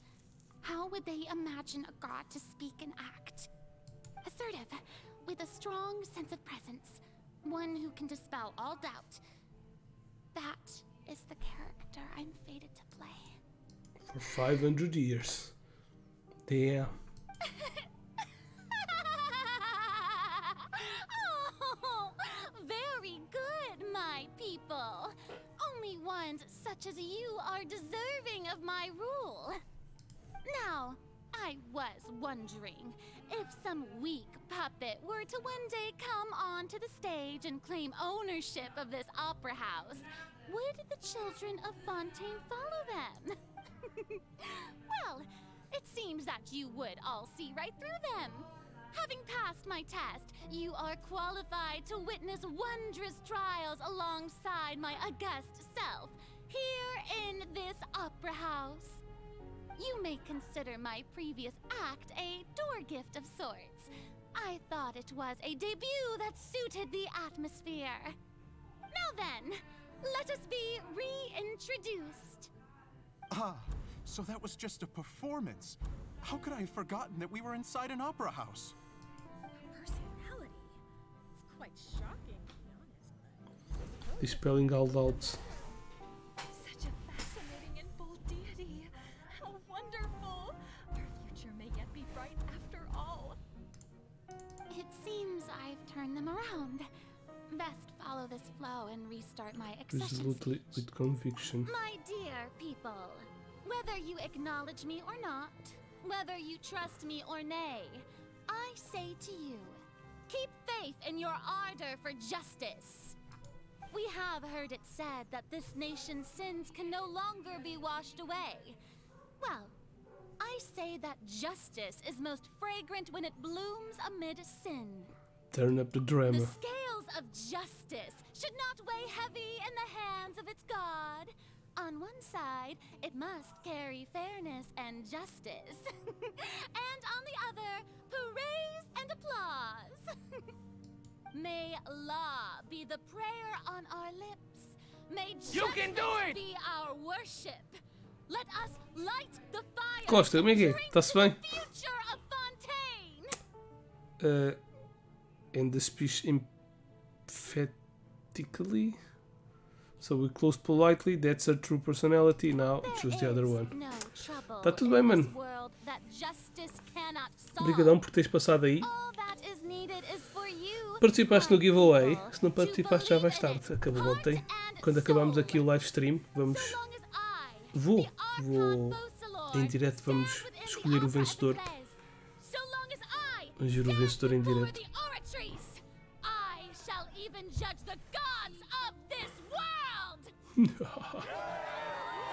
Damn. Drama up to the max.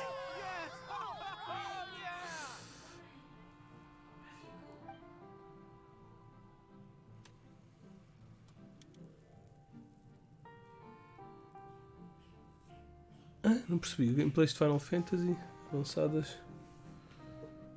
Não estou a jogar nenhum Final Fantasy agora.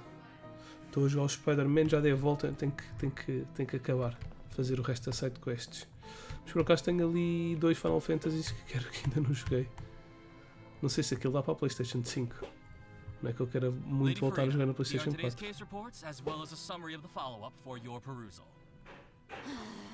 Come now. Was I not just at the opera house in person? Leave these kinds of things to Neuvillette. Besides, none of Sim, olha, these ainda podes ver trials ali, were the olha. one that Tens I'm aqui um looking forward cloud, to the most. tens aqui snow. If I may be so impertinent, Se eu mexer a câmera vez what kind of mais. trial are you truly looking forward to? A Sapphire, magnificent, dramatic, Squall, and wondrous trial. Rinoa, A trial to end Ayu, all o nerd boy do things. Final Fantasy. How could you hope to understand? Tens aqui That's o true. I fear I lack the ability to grasp your divine thought. Almighty. E tens aqui Right? o And do Deco. not take what I said before Conheces? so seriously. Go now, do your duties. The trial I await. It will come one day.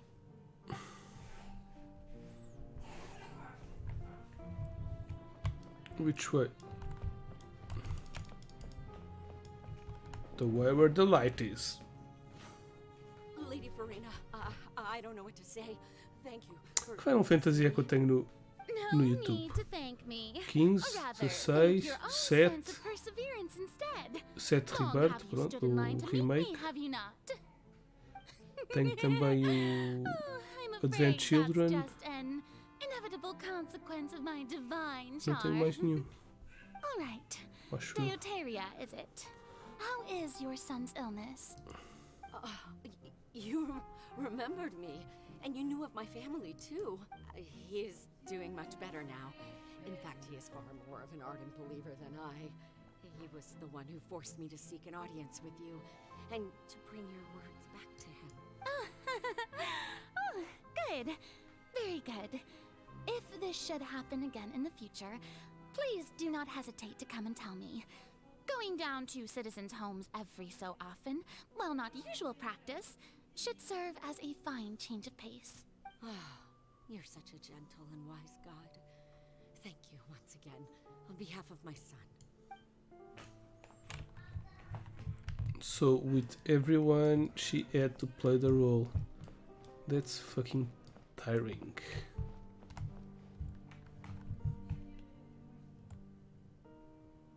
Carry the burden all by herself. Lady Furina, here are the latest hydrological reports. As for the specific parameters you asked to take note of, I'm afraid things still don't look good. I see. It's as I thought then. As your god, I did already expect this, but I wanted to see how far your human wisdom would allow you to analyze it. All manner of signs indicate that the prophecy will still come to pass. Forget it. That's not something you need to worry about right now. Well, as I understand it, the Fontaine Research Institute is also trying to find a way to counter the rising water levels. Really? Have they found anything? I'm afraid that Sometimes she they haven't lets found her any effective solution thus real far. self escape. Oh, is that so? Well, Even with no us, wonder. she did that. This issue has reached the realm of the gods after all. Still, their spirit is praiseworthy.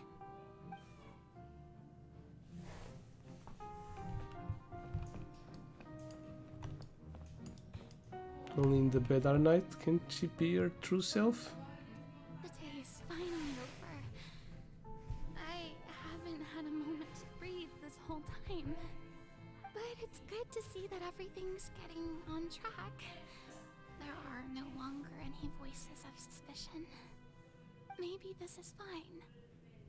I just need to keep going, and everyone will be saved. Alright, Furina, don't think too hard about this. You need rest. Tomorrow's a new day. Scene 4 of Rouse Furina. Lady Furina, here are the new trial reports for the latest cases, as well as a summary of the follow-up. There'll be no need for that. I've seen them already. There's no need to go back over scenes I've witnessed in person before. Lady Furina, I've waited so long for this chance to see you in this manner. Indeed, my dear, loyal citizen. This joyous moment is an honor for us both.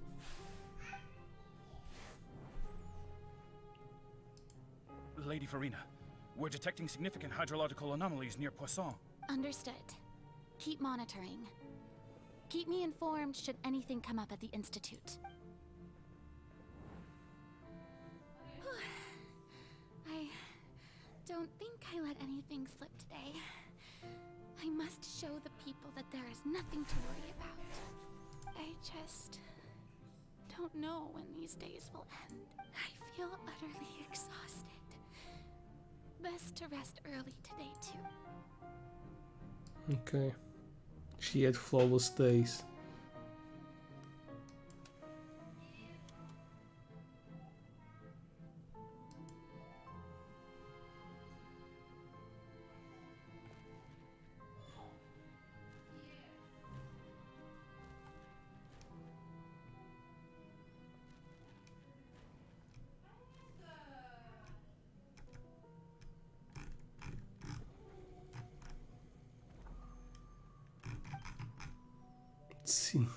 Damn.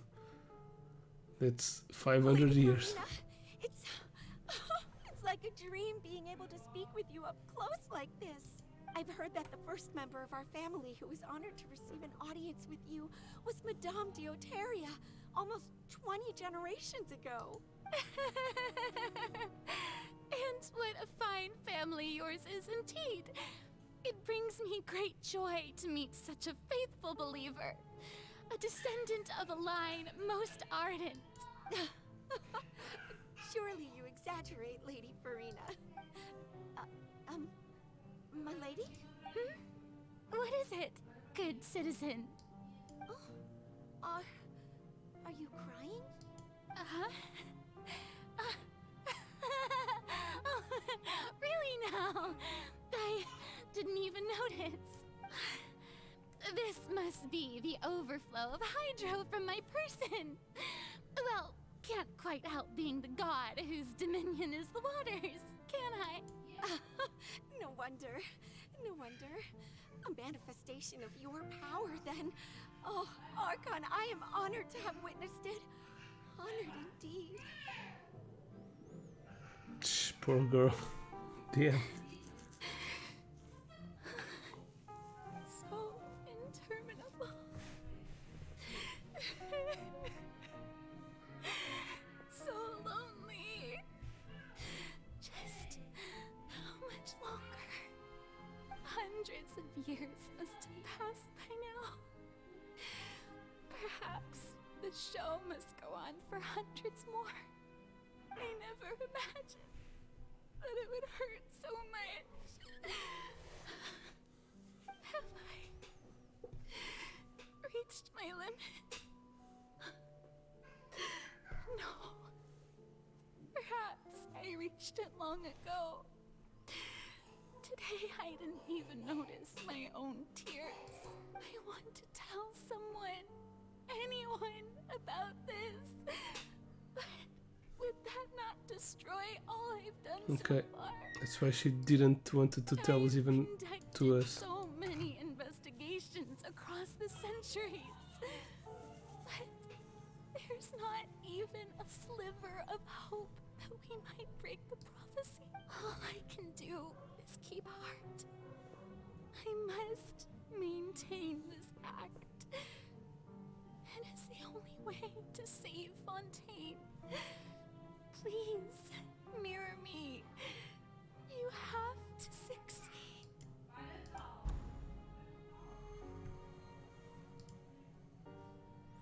Scene 1823. Okay. Furina and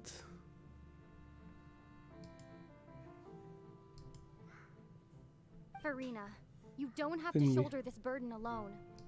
Although I don't know what you might be keeping from everyone, your people are more than willing to share your burden with you. That's my voice in this scene from when we were within the magical box. This is right. I don't think that this scene will replay in our watch. Share Okay. my burden. That's impossible. It was fated right from the start that this would be my duty alone.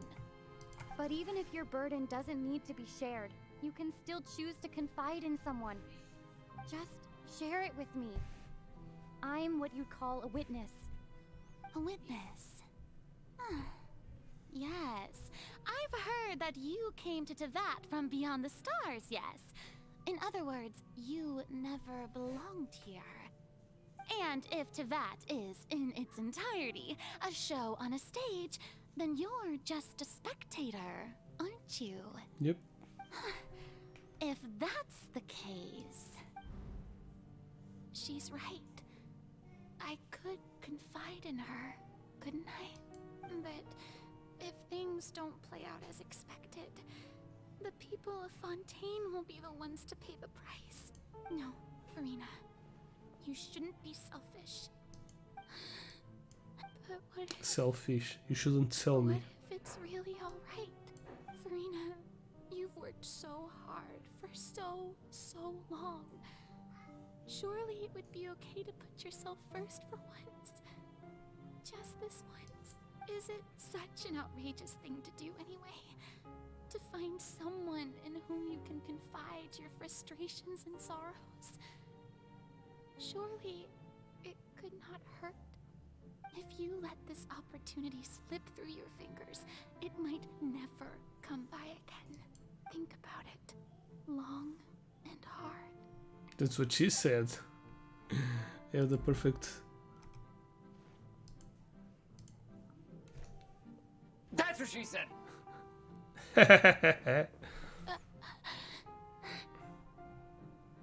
No, I have nothing to say. I am Furina, the Archon of Fontaine. Everything will surely get better.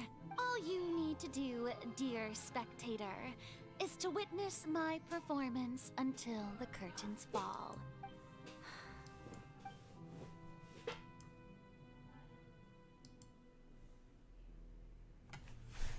Fine. If she told me, probably we would have found a way to prevent her from coming to court. Thus,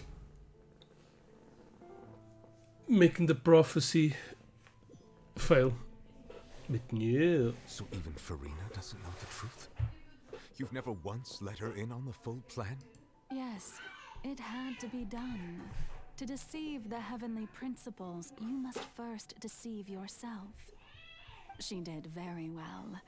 If she had let her resolve falter even once in these 5 centuries, Fontaine would have been doomed to the most tragic fate.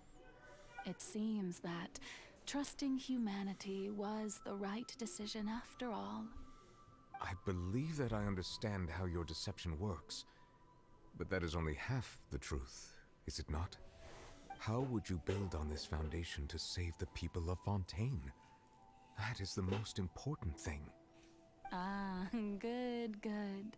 Of course, the Iudex of Fontaine has pinpointed the crux of the issue. I'm sure you've long sensed that the Oratrice is no simple machine, yes? It's you. I've always suspected that it had its own consciousness. And Lenny did mention that he heard a human voice within the core chamber. It now seems that that person was you, hidden within the machine all along. Am I right? And then She had to endure one with the Oratrice, taking Fontaine's gnosis with me. Yes, it would seem so, wouldn't it? Alas, your understanding of this device still lacks sufficient depth. In truth, it is no enactor of justice. It is, in fact, a device created to kill the god of justice. I beg your pardon? Oh, you have it. And to be more precise, not only will the Oratrice take down the god of justice, it will also take down the divine throne upon which she has been placed. I mean, did you think I would be the sort to enjoy peaceful repose while Furina suffered? My work over these last 500 years has been to constantly accumulate indemnitium within the Oratrice. But really, some have already discovered that only a small fraction of the energy generated by the device was ever used to provide power to Fontaine. The vast majority had to be accumulated to enact this death sentence. It was all part of your plan then? both the trial and the sentence. Indeed. This power, accrued over 5 centuries, could have sustained Fontanians for millennia, had it only been used for that purpose. Almost all of it has now been stored within the oratories. But only power of this magnitude could hope to destroy the Hydro Archon's divine throne, shaking the rules established by Celestia, and breaking through the institution that is the Seven. So the Oratrice's call for death was for neither Furina nor Focalor, but for the Hydro Archon. The destruction of that divine throne. If I do not misunderstand your intent, you must be... Returning what's rightfully yours to you, of course. In other words, this was all done to return the authority of the Hydro Archon to the Hydro Dragon of this planet. But... Damn, I'm kinda lost. Oh, what? Getting sad again, are we? The authority of the ancient dragons shall soon be yours once more, O Hydro Dragon Sovereign. And this is the face you make. all you've done throughout the years is just so you can sacrifice yourself at the very end. I've never quite seen it that way, you know. Even now, I'm quite pleased at how well my deception worked.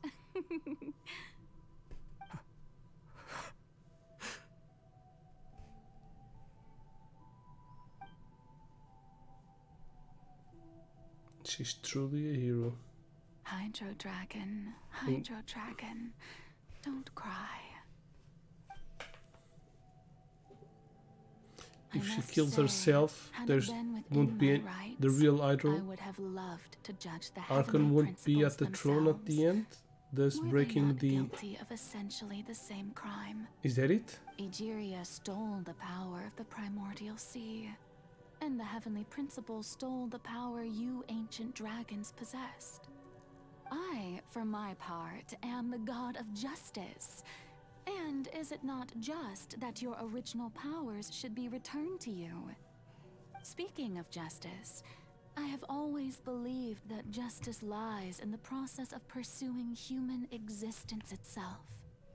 So, if the theft of the primordial sea's might was Fontaine's original sin, then, leaving matters of procedural right and wrong aside, the descent of the Fontanians as humans and their right to exist in this world would be Fontaine's original justice. In other words, existence was Egeria's justice, and to me, justice is the continuation of that existence. Defying the prophecy and ensuring that Fontaine's people shall live on, that should be the justice enthroned over all others. At this point, we, whether it be myself or all other Fontanians, have shouldered the burden of this sin for far too long.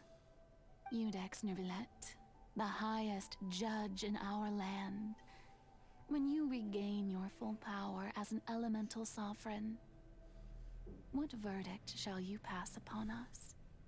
So when I was invited to the court of Fontaine to serve as Iudex, I see now that that was your idea too. At last, I now understand the true purpose behind this position. In the beginning, I was uninterested in human existence. But these 5 centuries of living alongside them have gradually brought about mutual understanding between us.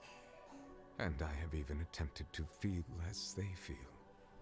You are a devious one, Focalor. Things being as they are, surely you know that I could never declare them to be guilty.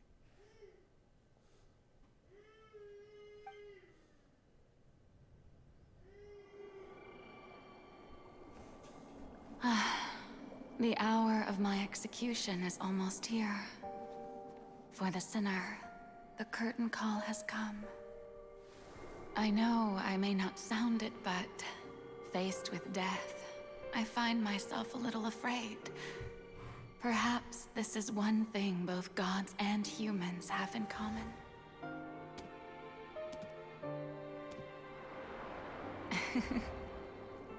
Farewell, Nervalette. I hope you've enjoyed the part you played these 500 years.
Thank you, Furina, for all you've done. From this moment on, please live happily as a human, just as I wish you could.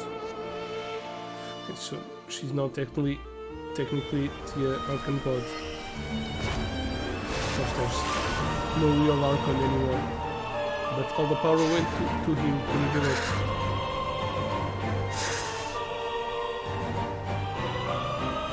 I, Iudex Neuvillette, hereby declare,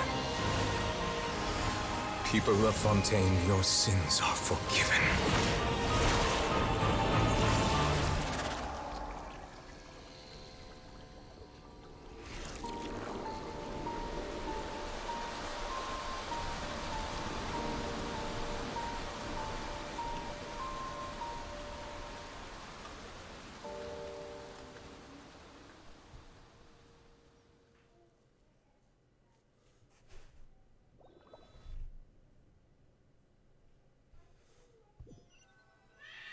We still need to kill the whale, right? What just happened? Has the death sentence been carried out? Yep. Was that bright light some sort of misdirection? I have a feeling that something huge just happened. But since we're all still alive and haven't been dissolved, I assume whatever happened was good for us. It's time to end this. We must mete out punishment to that beast. Didn't you say just a moment ago that it can't be defeated? I have gained the strength sufficient to deal with it. Through certain means, I now have the ability to separate the power of the Primordial Sea from that creature. We should seize the opportunity to pursue our quarry. Just now? Traveler, now that the oratories can no longer function, I require an executor to help me mete out justice. You mean me? The root of the calamities befalling Fontaine. The beast that enacts the prophecy. Its name is the all-devouring Narwhal. Come with me, traveler. The hour of execution has come. Time to vengeance.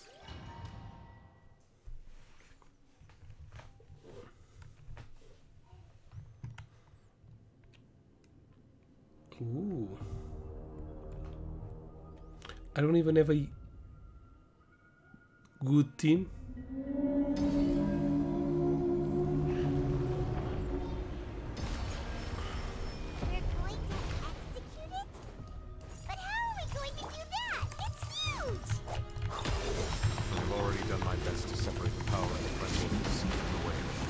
Considering the size of the beast, I cannot reach the power source. Unless we can find a way to attack it from within. I shall share a part of the ancient dragon's power with you. We shall look for an opening together.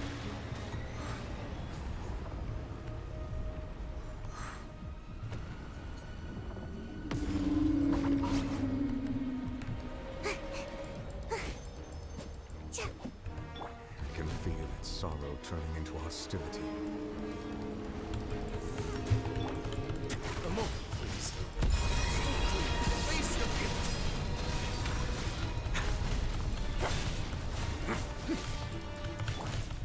Don't be scared. Okay, I just brought the wrong team. The all-devouring narwhal cannot resist its instinct to devour. Continue to trigger its hostility. Chance will present itself. My guiding stars.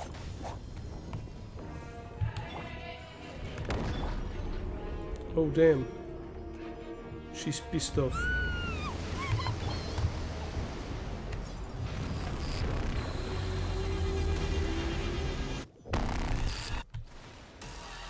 Why is there a hole thingy over there? It looks really scary. A moment, please. Get a little chilly.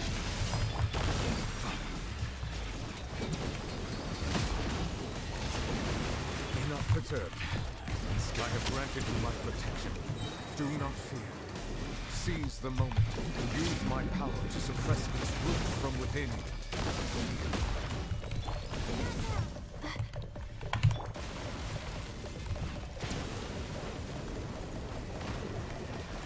Bow your head. Wait now. The night is cold. I'm out of here.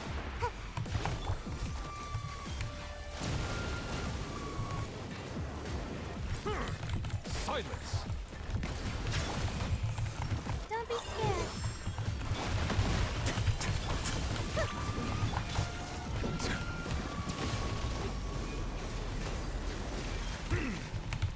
Settle down!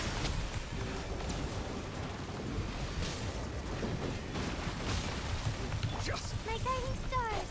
Did he die? Not really. Way I go. A moment, please. Stars, shine for me.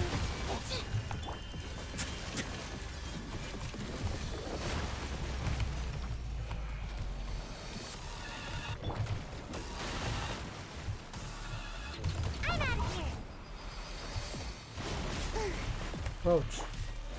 Not now. Wait now. Stay clean. Face the guilt. manifest the authority of the ancient dragons. Witness the might of the primordial sea.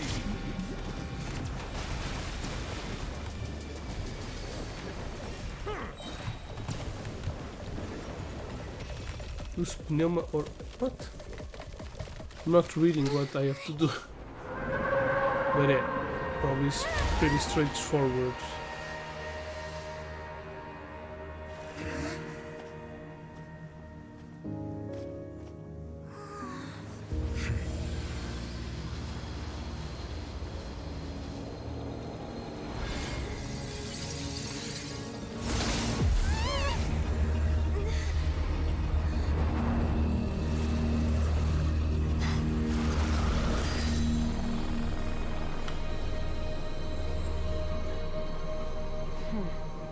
What the hell is this?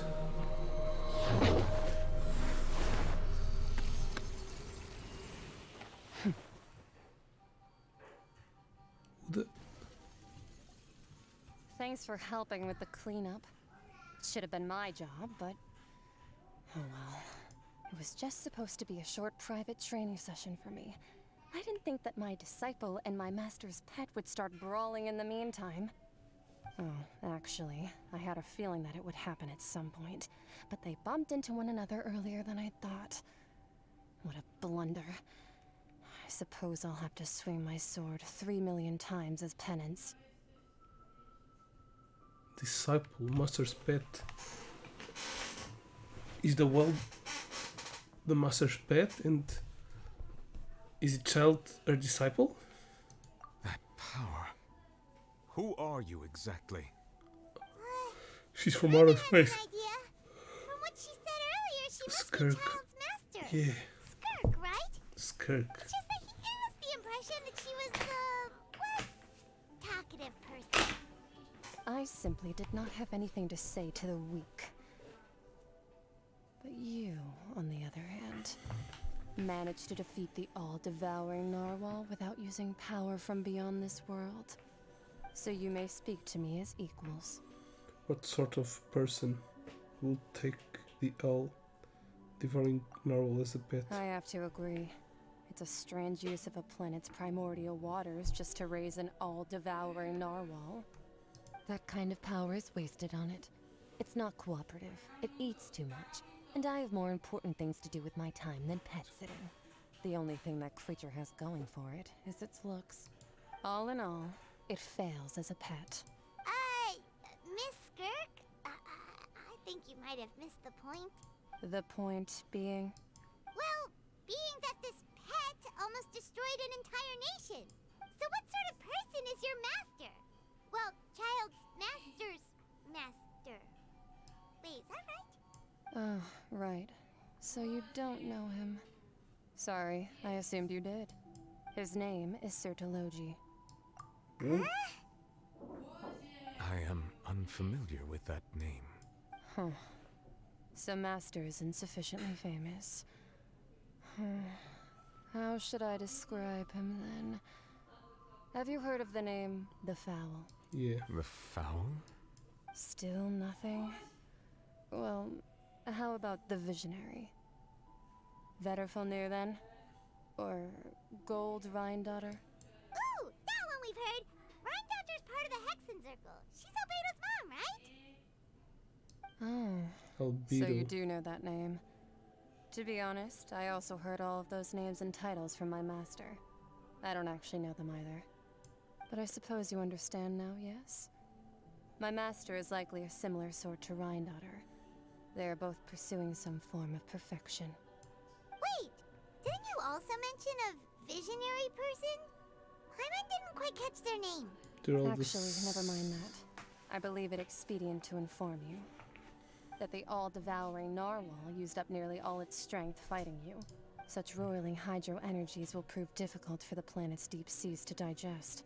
As such, the fontaine back on the surface has most likely been thrown into chaos. In other words, the prophecy that you've been fretting over should now be in full swing. What?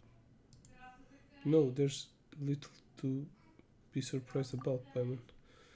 It is natural after all. The prophecy will surely come true. We knew this and accepted. However... Not to worry.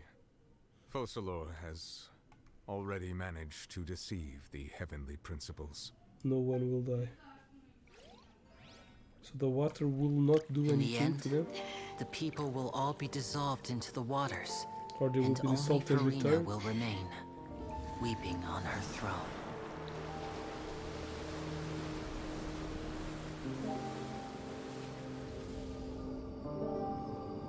Damn. Only then will the sins of the people of Fontaine be washed away.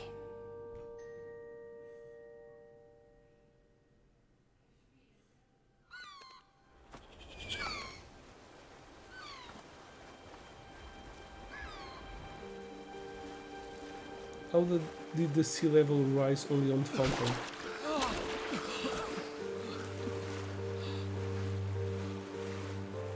Hey! Help! Over here!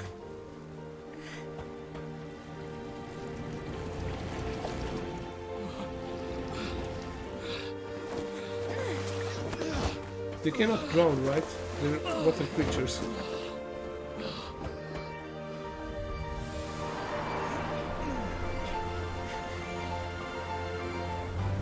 Yeah, but at least they did not dissolve.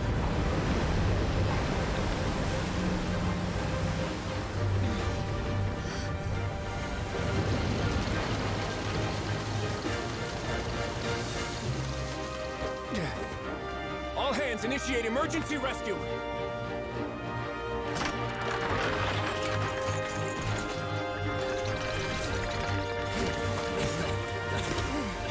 Hurry!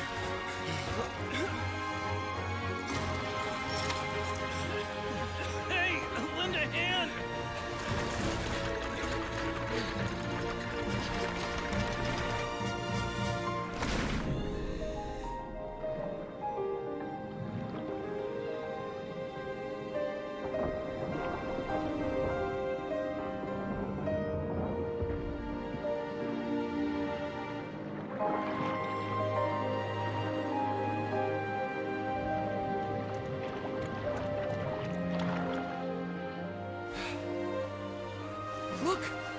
water's receding!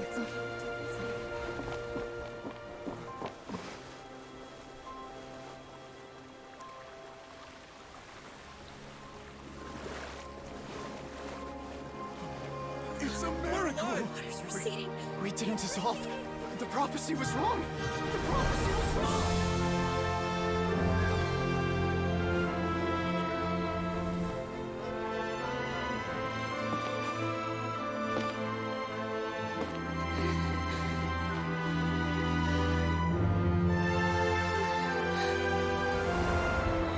Are you alright?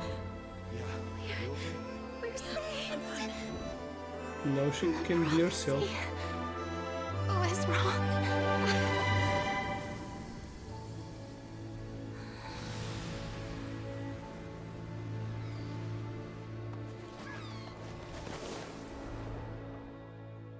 Okay, makes sense. Because Nouvelle gained the power and separated the primordial water from the water, so they didn't dissolve with the flood.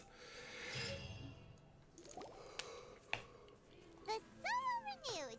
The Spina di Rasula attacks post-disaster rebuilding. I recently visited Poisson to meet with Miss Navia, spokesperson of the Spina di Rasula, and we spoke about Poisson's present and They future. came back? No, Old it's soil not can them. still give birth to new bloom, Miss Navia stated. Hope is like seeing a small cookie when you're starving late at night. You just need a little of it. Skyship Winglet, lunar brain of the Fontaine Research Institute. The various disputes that have arisen on account of Mr. Edwin have suddenly become a shield over the Institute, with Jurier turning out to be a once overlooked hidden gem.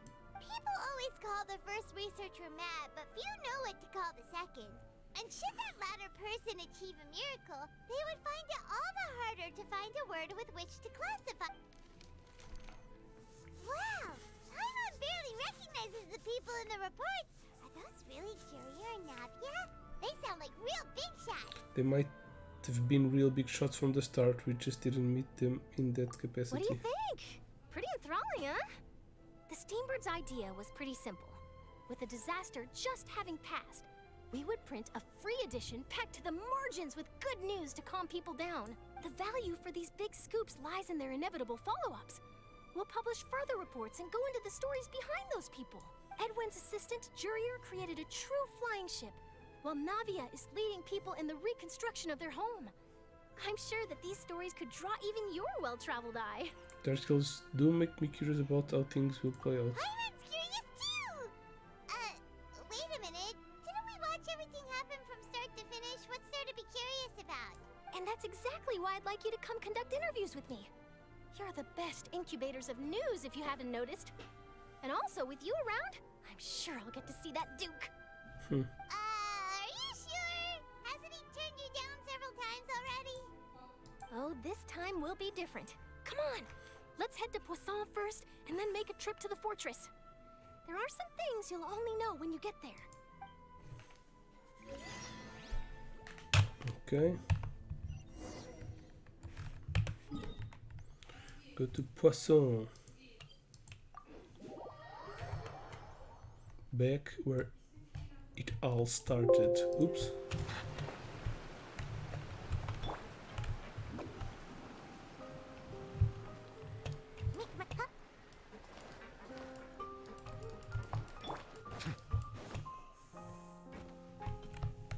Hi guys. Navia! Is this a Fatui? Oh, it's you. What brings you all here? Hey, we're just having a look around. I'm here to update myself on how things are going here.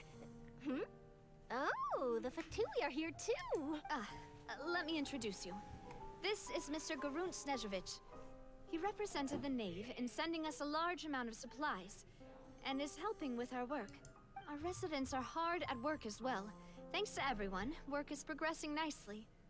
We've lost a lot of people, but we're moving forward. That will have to be enough. Hello, Miss Charlotte. I'm a big fan of yours. I especially like that article you wrote last year about Fontaine's stray cats. But if you don't mind, could you not emphasize our role too much in your report? It's not charity we're doing here. We just happen to share the same interests as the Spina. I get where you're coming from. I'll keep it as simple as possible. Or would you be willing to feature as friendly neighbors? That would be fine. Thanks. Oh, you're back too. How are things? We finished laying down the construction materials. It'll be another hour before the workers are able to go over there. Huh? You're here too, Clorian? Well, her reputation's greatly risen after that whole duel business with Miss Furina. So she's here in Poisson to wait out the heat. All right. She really came here to help me out. There's too much to consider in the reconstruction of Poisson. The Spina has need of more decision-makers. And, well, I do already happen to be connected to Mr. Callis. Oh, wait just a moment. Do you mind me asking a few questions? You know, about how you felt before the duel, about what it was like facing down a god. There's lots of exciting material there, I bet. Forget it. I'm sure you can find a better theme than that, Miss Charlotte. I see you're the same as always. Couldn't you do me a favor, for Navia's sake? Well, if we're talking about doing things for my sake, you might as well just take a few more photos of me. Or of the Traveler. It's better than wasting time persuading Clorand at any rate. Of course I will. I'm not gonna let her off that easy. All right, then everyone who wants to be in the photo, gather up. And smile. Cute. How did it go? Was it a good shot? Did Paimon look cute in it? Not bad. Your addition really helped the composition of the picture. All right, hang on a moment. Let me snap a few more shots. Child takes more pictures of Poisson, clicking shutters. Okay. All right, that should do it. I'll be back here later anyway, so let's call it a day. You're very quick. Speed is of the essence when it comes to the news, and freshness is the key. Also, not to brag, but I'm pretty good at building connections. Who knows? I might eventually get that interview with you after all, Miss Clorand. Wow, you really do have that never say die spirit. I'm impressed. I'll hazard a guess that this is how you got that interview at the Fortress of Maripede. You already knew she was going? Whoa, you're well informed. Let me make a guess too. I asked Sijuin, who told Monsieur Nervillette, and he told you, right? That's a very complete information chain. In truth, all Monsieur Neuvillette asked me was, when did the fortress become so friendly towards the media? I told him that it was best not to speak too soon. There's no guarantee that Ridesley will make a personal appearance. You're right. I've got to treasure every moment I have with them. In which case, I'll be making a move first. Stay safe now. And tell me if you hear anything interesting. I'll treat you to afternoon tea in exchange.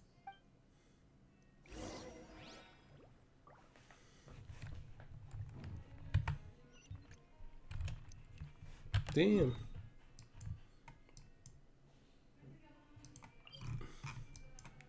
Now we're visiting everybody.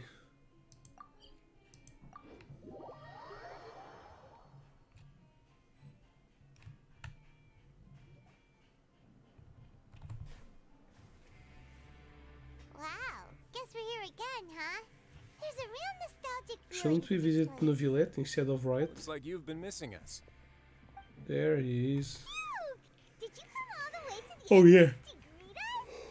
We're visiting the people from the news. Of course. I'm here to welcome you and our dear Miss Charlotte, whom our good head nurse recommended to me. It's an honor to finally meet the much-rumored Duke. Thank you for consenting to my visit to the fortress, sir. No need to thank me. But that said, I shouldn't be the focus of your interview. I trust you recall our agreement? Of course, of course. All right then, this way.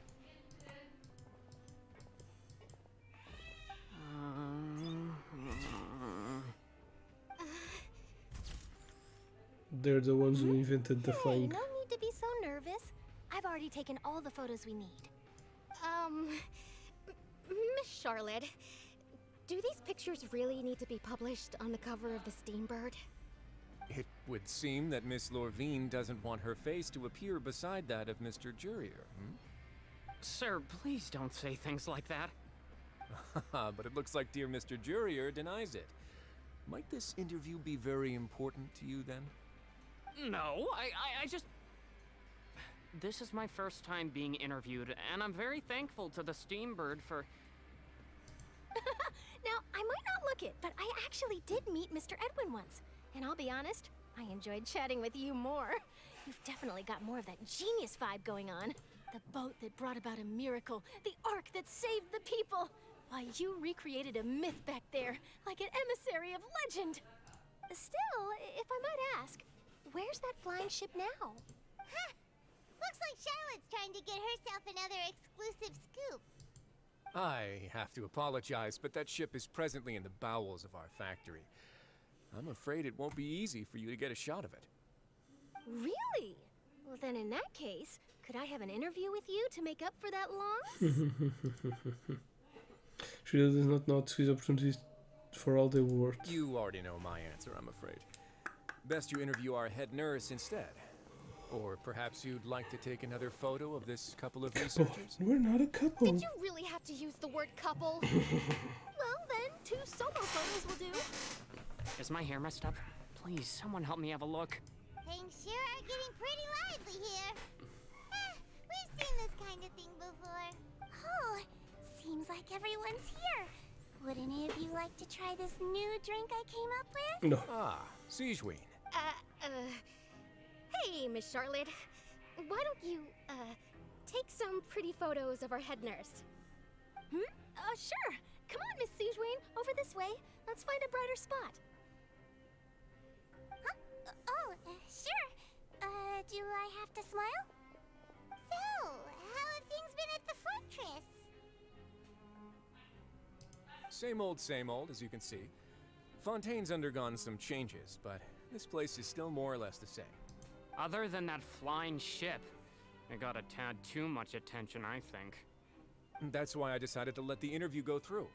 We should direct more public opinions toward the... You're too kind, sir. Oops. I believe that you too should have your day in the sun.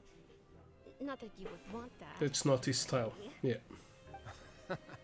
I'll just leave the spotlight to you two. Talk with Rose for a while and share news from the ground above. I see. Lots of things happened that day, huh?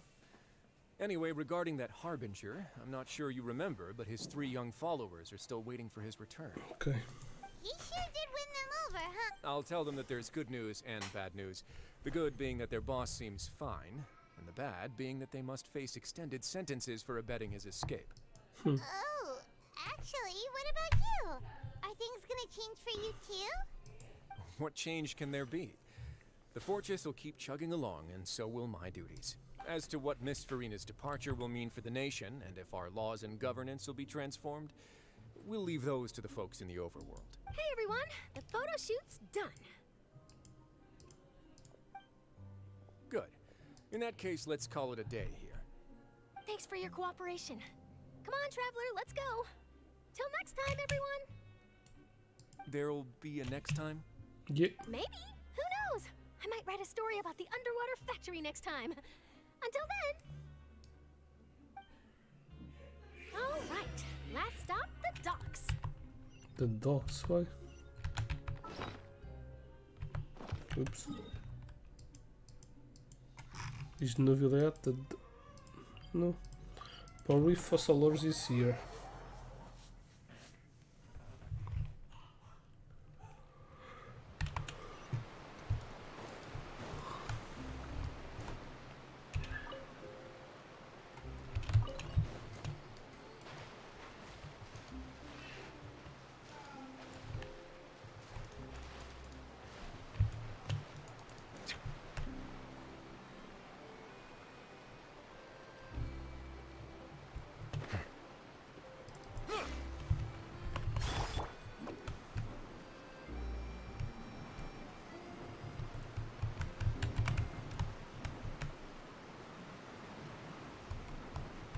So if this is above the sea level, and if it just everything got flooded, doesn't that mean that the rest of the world got flooded too? Navia mentioned that she stayed in touch with Linny and the others after working together. Apparently, they've been at the docks distributing these strange pockets the whole time since. Oh, okay. Traveler, Paimon. Ah, and Miss Charlotte, too. The strange pockets, the ones that you can put everything Would you in like there. a magic pocket? What sort of gadget is it? It's a wondrous bag that can be used to carry many things. The water level has returned to normal, but if you see any of your things floating around, you can use this to carry them. Or you could trick a friend into doing it for you. Trick a friend? I wonder which of my friends would fall for that. You could just make a friend like Fremine here. Isn't that right, Fremine? Is this what you meant by, I'll help you make some more friends? To be honest, that sounds pretty sweet. Could I have your contact, please? Sure. Please, write down my address. My address. I just wanted your phone number, dude. Give me the address. You wanna hugga bugga hugga? He was the one who proposed doing this. He even wants to assist in our magic shows. Sounds like that would suit you. Yes, I was planning to first introduce Pear as an assistant, and later Fremine himself. In the future, I think we can leave underwater escape magic to him too. That said, would anyone want to see a diver escape underwater? Oh, it'll work out. Every journey begins with the first step. He'll become a part of our show eventually. Lynette, could you come over? Miss Charlotte says she wants to take a picture of us. Got it. My, that Charlotte is rather perceptive. She got rid of everyone the moment she realized I had something to say to you. I'm doing alright. So, how have things been, Traveler? Yeah, cool. Father says that you did a great deal during the latest events. She's very grateful for your contributions to Fontaine. That's alright. We were more than happy to help. So, what's she doing now? Oh, I guess you haven't heard. Well, after Lady Furina left, Father and Monsieur Neuvillette opened negotiations, during which he gave Fontaine's gnosis to her as a diplomatic gift. Really? So they got all the noses. Yes, I was quite surprised. Yeah, but the nose is not from... But when I thought it over, there were actually a number of things going for it. From the Archon. It could have been done as an apology for the incident with Lord Child, or as thanks for his help in tying the all-devouring narwhal down. Yeah. Furthermore, Father did also lend significant aid to Fontaine and Poisson. At least this time they got it in a good way. I would agree, but I've also heard that it seems that Monsieur Neuvillette has had a significant change of heart regarding the matter. So there's some reason for this that only Neuvillette knows about? Let's speak with him. I suspect you'll have to ask him about that yourself. Yes, speaking of which, I did see him strolling around the entrance to the Fortress of Meripede a while back. Isn't he real busy and stuff? Paimon didn't think he'd have the time for that. But back to the topic.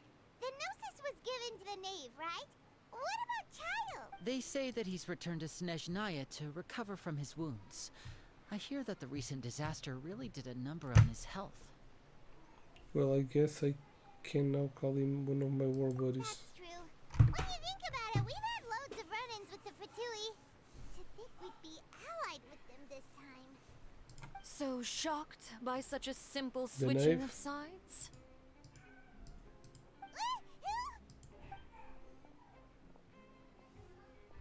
Father! Well, what do you know? Come to the docks to see how my children are doing and meet the Traveler by chance. Please do not pay my accomplishments in Fontaine too much mind. I would have done them regardless. Are you going to take the gnosis back to Snezhnaya?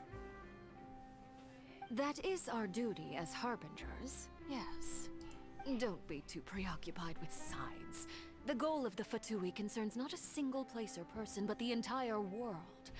With such a grand goal in mind, it is inevitable that we must wear many masks. Switching my masks is something I've always done. Will you keep to your position? Well, that depends on many things. No one truly knows what the future holds. What good is honesty if you can't rely on it forever? As for you, I very much look forward to our next collaboration. Good things cannot be achieved alone, and you've proved yourselves to be great partners. Actually, I just remembered something. Please help us deliver this. A vision? Alright. I'll remember to return it. Thank you for keeping it safe for him this entire time. Yeah. And that's a wrap for me. Huh? You're... Greetings, Miss Journalist. Hello. If I'm not mistaken, there are diplomatic channels I'll need to report to take a photo of you. That is correct. So forgive me, but I will not be able to serve as a subject in your article. However, feel free to write as much as you'd like about our dear magicians and our upcoming rookie talent. I will. The sea breeze is quite pleasant. I shall continue my walk while the weather remains so agreeable. Farewell. Farewell, Father. Bye-bye, hot lady. She has such an intimidating presence. I didn't even dare to take a picture. Thankfully, I've already wrapped up all my pre-scheduled interviews. Thank you all. This'll be more than enough for me to write about, I'm sure. Don't be too nervous. Why don't you take a magic pocket before you go? Here, Traveler, Paimon, you take one too. That's right. Vai lá, filho. Funny. I was giving out magic pockets when we first met too. É brincadeira. What do you know? Já tá quase a acabar. I'm doing the exact same thing right now. I guess this must be life. We will all follow our own paths, and serendipity will lead you to your fated friends. All right then. We'll be handing out pockets in some other districts later, so we'll get going now. Have a good day, you two. Ok. Guess we said Ok, vocês também, vai. Shall we go see what Nicolette's doing? As long as he's not so busy that he doesn't have time to chat anyway. Assustada. Por quê? Café. Não. Não. Ok. Café pequeno. Vou pra fonte. Hã? Vou pra uma fonte. Roda, roda, roda, roda, roda. Olha o passarinho. Ufas. Ufas. Ups.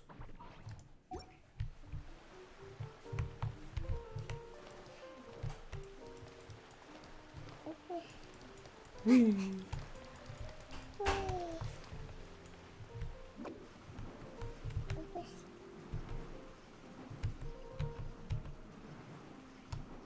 The entrance to the fortress! Ooh, he really is there!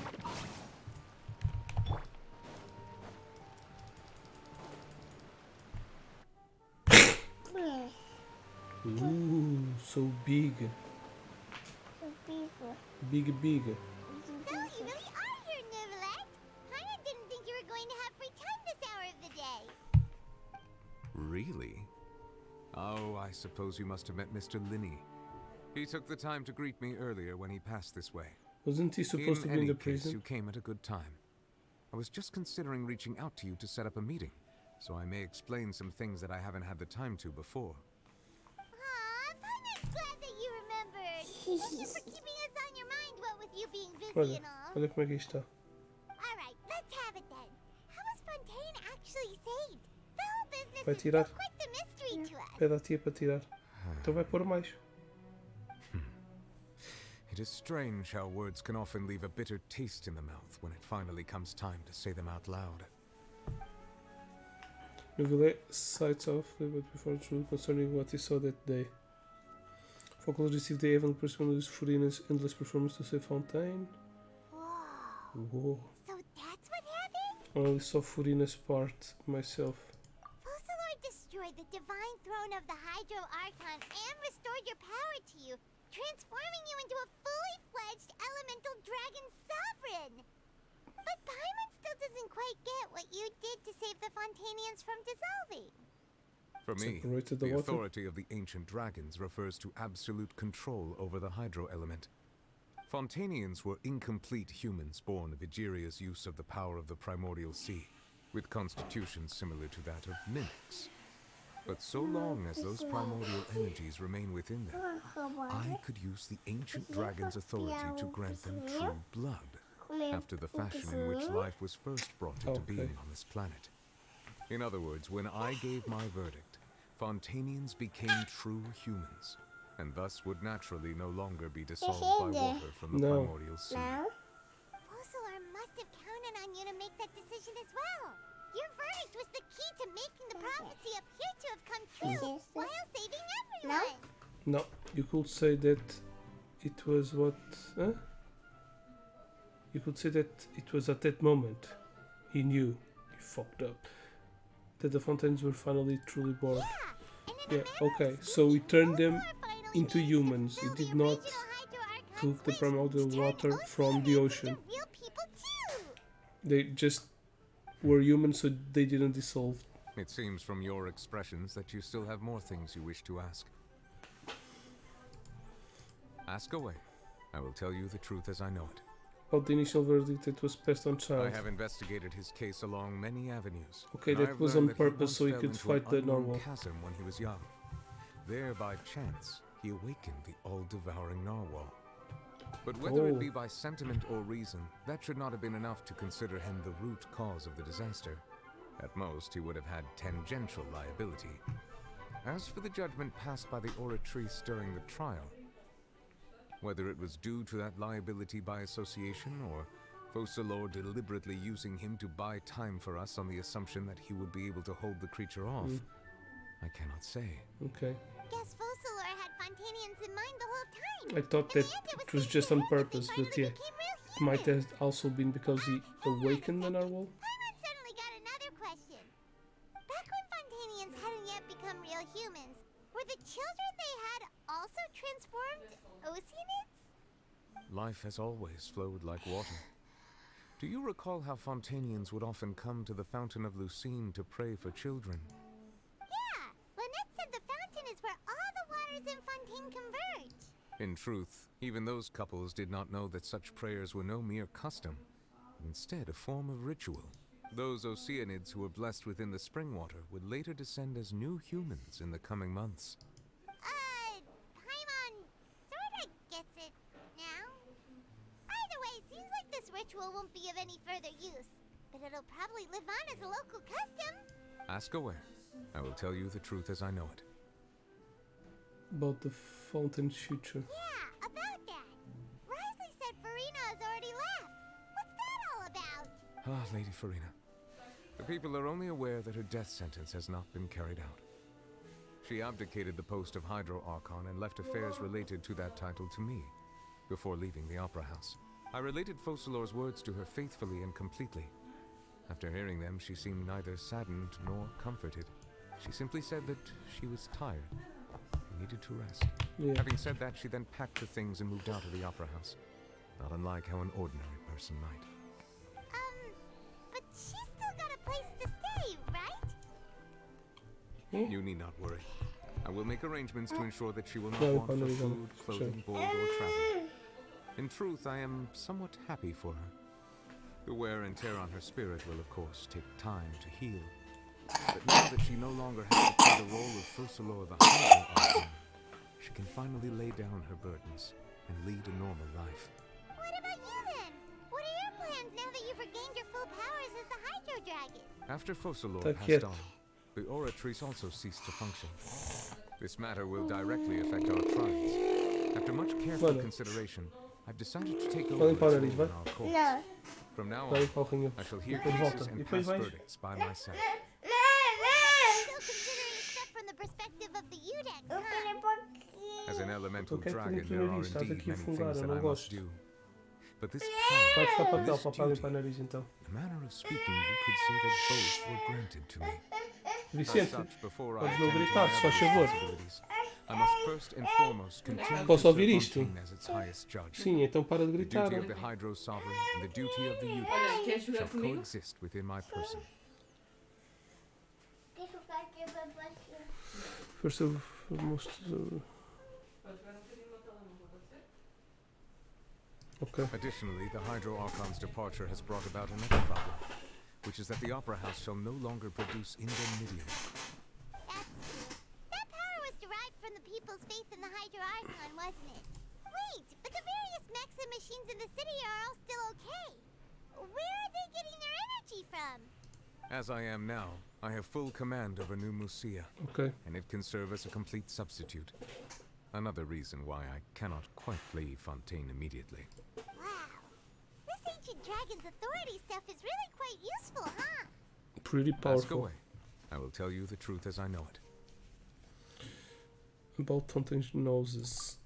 Oh, that's Yeah, what did you give them? Say you've given it to the knave as a diplomatic gift or something. Leaving aside their intentionality, the two Fatui Harbingers have indeed done much for us during this crisis.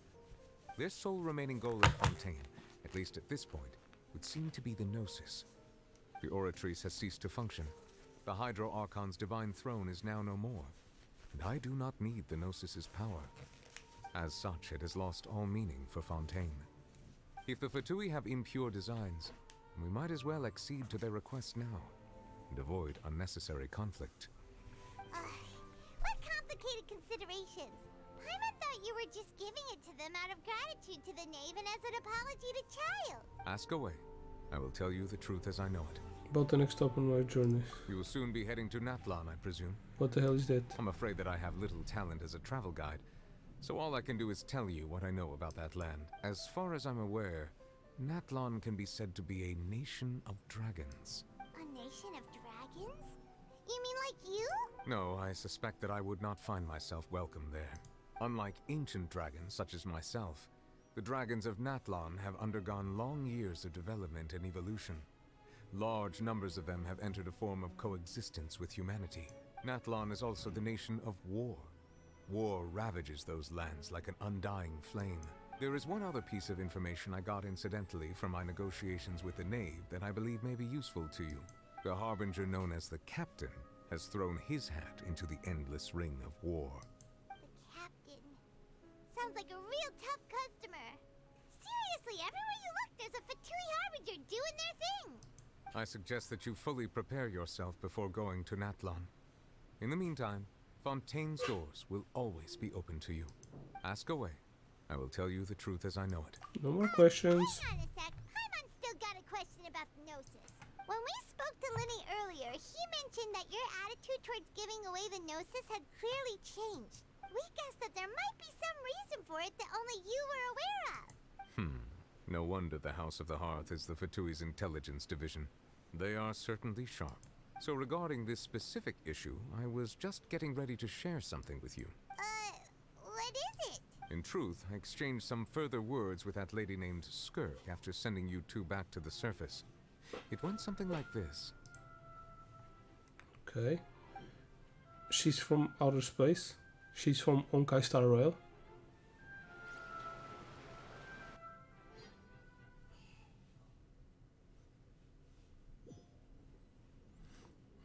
Well, we're going to head topside to see what's going on. You hurry over soon as well, all right, Nervalet? What next? The all-devouring narwhal isn't here, so I'm no longer getting any interference. I can finally catch the scent of your power, what it's made of. It is the authority of the planet's primordial dragons, but with something very similar to a god's curse mixed in. It's quite a novel blend. I'm sure I've encountered something like this before. What was it again? I do not know what you speak of. Ah, of course. How could I forget? You should have the remains of the third descender on your person, yes? Remains? I've never heard of any such thing. Huh. According to your parlance, I believe it may be called a gnosis. Well, that much is true. After Focalor's divinity faded, she handed her gnosis to me. But I fear I have never heard of it described in the manner that you just did. I've been training with my master, the Foul, ever since I was young, and I have never returned to the surface since. So most of the information I possess, I got from him. It is only natural for those who are greater than humanity to possess a different sort of common sense, which is why there are so many problems in our attempts to communicate with humans. Regardless, you should probably get rid of objects of misfortune to prevent any disasters from befalling you. To live in itself is a blessing. But once a person dies, the bonds he once had with this world shall all turn to curses. What do you mean by that? No need to fret. These are just my personal thoughts. And my reason for no longer wishing to return to the surface. This third descender you refer to, who are they? And when did they die? Master never mentioned them to me. Perhaps it just wasn't that important for me to know. If you're interested, though, I could ask him. I'll be sure to pass the answer on to you next time. Next time? You believe we will meet again? I do. Wait. I have a disciple of my own, don't I? He can be the messenger then. That's just... what? Confusing? That's what she told me. Whether it would prove useful or not, I wanted to pass that information on to you. The remains of the third descender? The noses. So that's what the noses actually are. Paimon just thought they looked like chess pieces. How could they be a person's remains? All the same, assuming that there was no misunderstanding or special metaphor at play, that is what she meant to say. And she said that it would bring misfortune and that you should check it, which is why you gave it to the Fatui. If she speaks the truth, then I would simply be putting Fontaine at unnecessary risk by keeping it here. She mentioned one of them. I am the fourth descender. For me, this information means two things. My brother is the third descender. One, that the noses are related to the descenders, and two, that the one who came before me has already died. No, so my brother descended before me, and we are the fourth descender. And the remains are not, doesn't mean that he died. The remains mean that he split himself I guess that you might and already be disappeared, familiar with this concept, but I did not expect you or to be one split of his them. power. That means that that he, the gnosis, which are is not exceedingly complete. element compatible and can even enhance elemental abilities, do indeed come from the third descender. I wonder, does your body also possess similar properties? Like being able to use elemental powers without a vision. That does sort of count as special compatibility, right? No, let's not think about this stuff right now. It just feels creepy, comparing the Traveler to the dead third descender. Don't worry, and I all. won't die so easily. That's what you say, but this topic still feels like bad luck. Once Child recovers, let's get some more answers out of him. Or go look for his master and get the answers that way. I too believe it unwise to make too many blind guesses when information is lacking. The same is true of being at court. Alright. Whatever the case, it seems like the crisis here in Fontaine's over for now. Yes. All of Focalor's efforts were for this moment as well. But she sacrificed herself in the end as a god, and she suffered through all those years as a human. Was that really what she wanted? Nope. I suppose that would be the mystery of a god's will. Can you understand the will of the I gods? suspect not. But once in a while I too would guess that if wishes were like the clouds in the sky, they will one day return to the earth as raindrops. Life flows like water, and rain is the final answer. The water levels may sometimes tilt one way or another, but the rain falls fairly upon all. And what ultimately is the difference between the rains that fall upon all of us? Ooh, chapter 4, act 5, complete. Okay, so now, what's this? Ooh. Complete story. Damn. So now, supposedly we can fight the narwhal. What?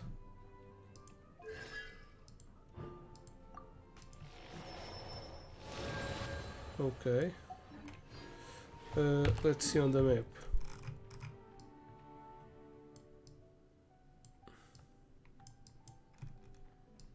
Where the hell is the narwhal?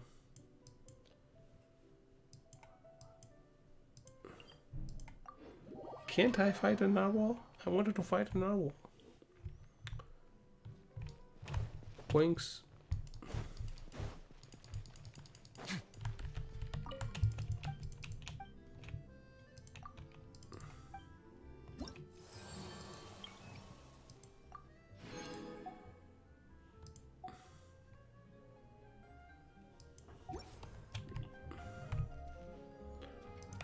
Isn't there a way to see? Oh, now we can unlock the story quest, which will be the next thing I'll be doing. Unlock, okay.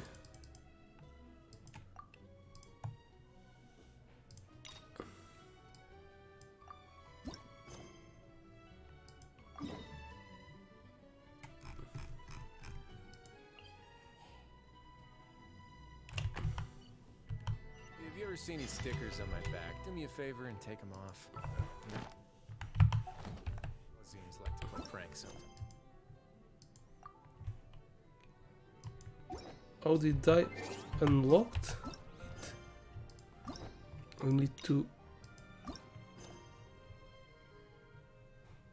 Oh damn. Can't I like unactivate it? Whatever, hope I don't start it by mistake. So, there should be a way to... Domains. Trance.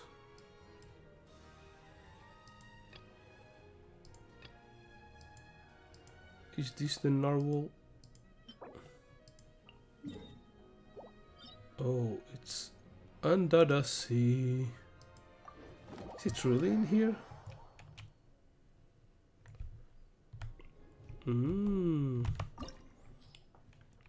Start. So what's the right element to fight her?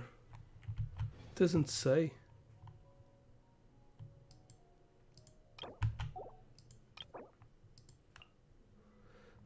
Do some damage to normal because it will fall into weakness type. No.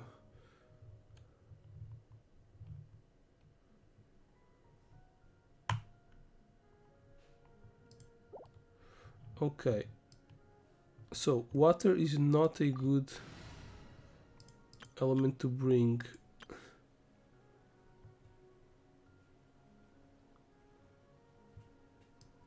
Okay, let's go like this. Maybe shield will be useful, but yeah. Don't control for now and destroying the eye of the maelstrom creates can draw its hostility. Once it builds to its limit, the creature will devour the character, causing them to enter the belly of the beast. Okay.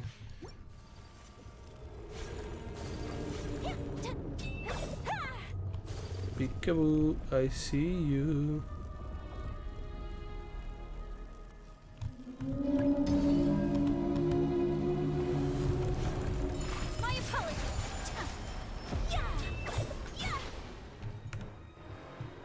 Yeah, probably a shield would be cool. Adventure time. Always bounce back. Shine down.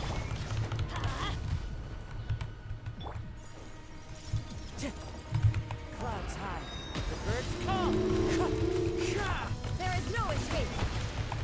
Everybody stand back. Take flight.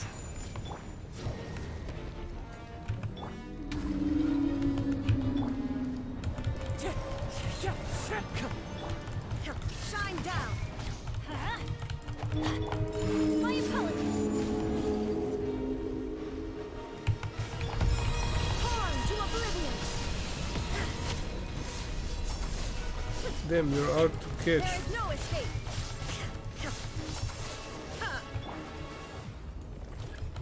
Wind strider.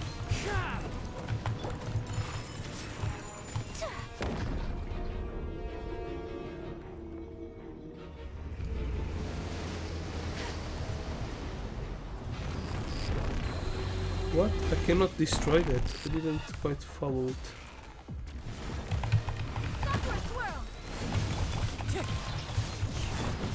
This guy turns invisible, right?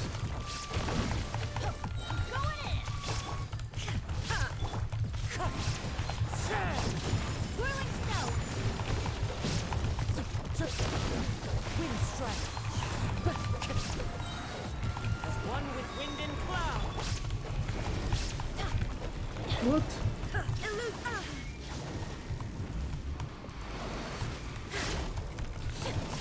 Inazuma shines eternal. Remove all obstacles.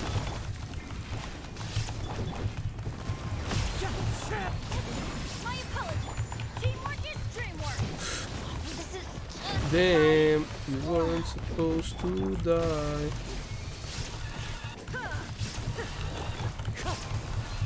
With the power of Pneuma allows you to destroy.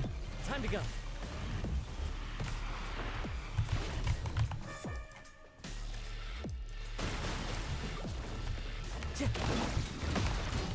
take flight. Wind strike. Shine down. Now you shall perish.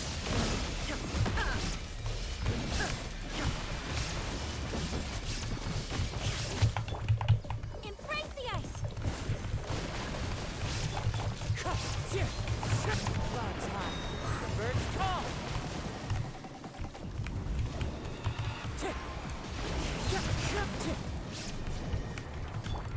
There is no escape. Yeah, maybe a shield. Everybody stand back.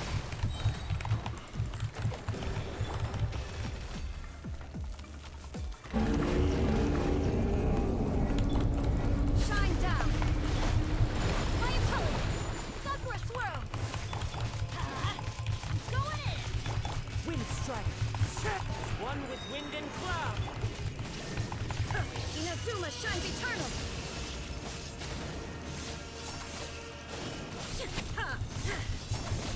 It was much more difficult than in the story.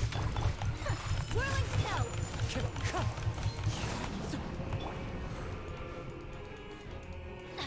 God damn it. Will I be devoured again? Everybody stand back. Let's light it up. Wind strike. Take flight.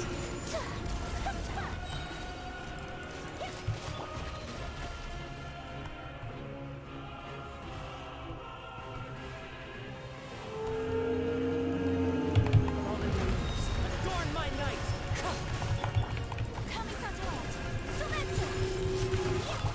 There is no escape. Die!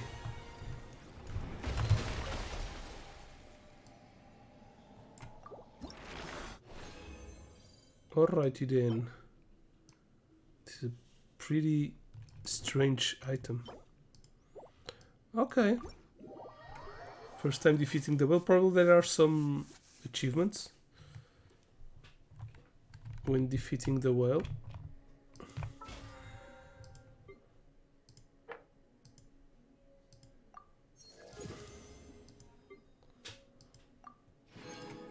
Almost got one more wish. Okay. Alrighty then. That's it. It is the end. So I won't have any time to do the event, but I will be back before the event ends. On the streets of the Quartal Lunas, you encounter a strange engineer. She's on graph cell adversarial technology and urgently requires the help of adventures. Yeah, we need to come here. If this is not that big, we will of course be doing the Furina story quest. And yeah, that's it. Probably one more live in the next 5 days to do both of this stuff. And I think that the banner ends in such a time. No, 10 days. Okay, there's a lot of days still, so more than a week. There's probably one more event on this banner, or on this part of the update. But okay, for now it's all. Hope you have enjoyed it. Don't forget to like and subscribe to the channel. I'll be making a giveaway in the near future, so eyes wide opened. But yeah, for now it is everything. Hope you have enjoyed. Thanks for watching and have an awesome gaming time. Toodaloo.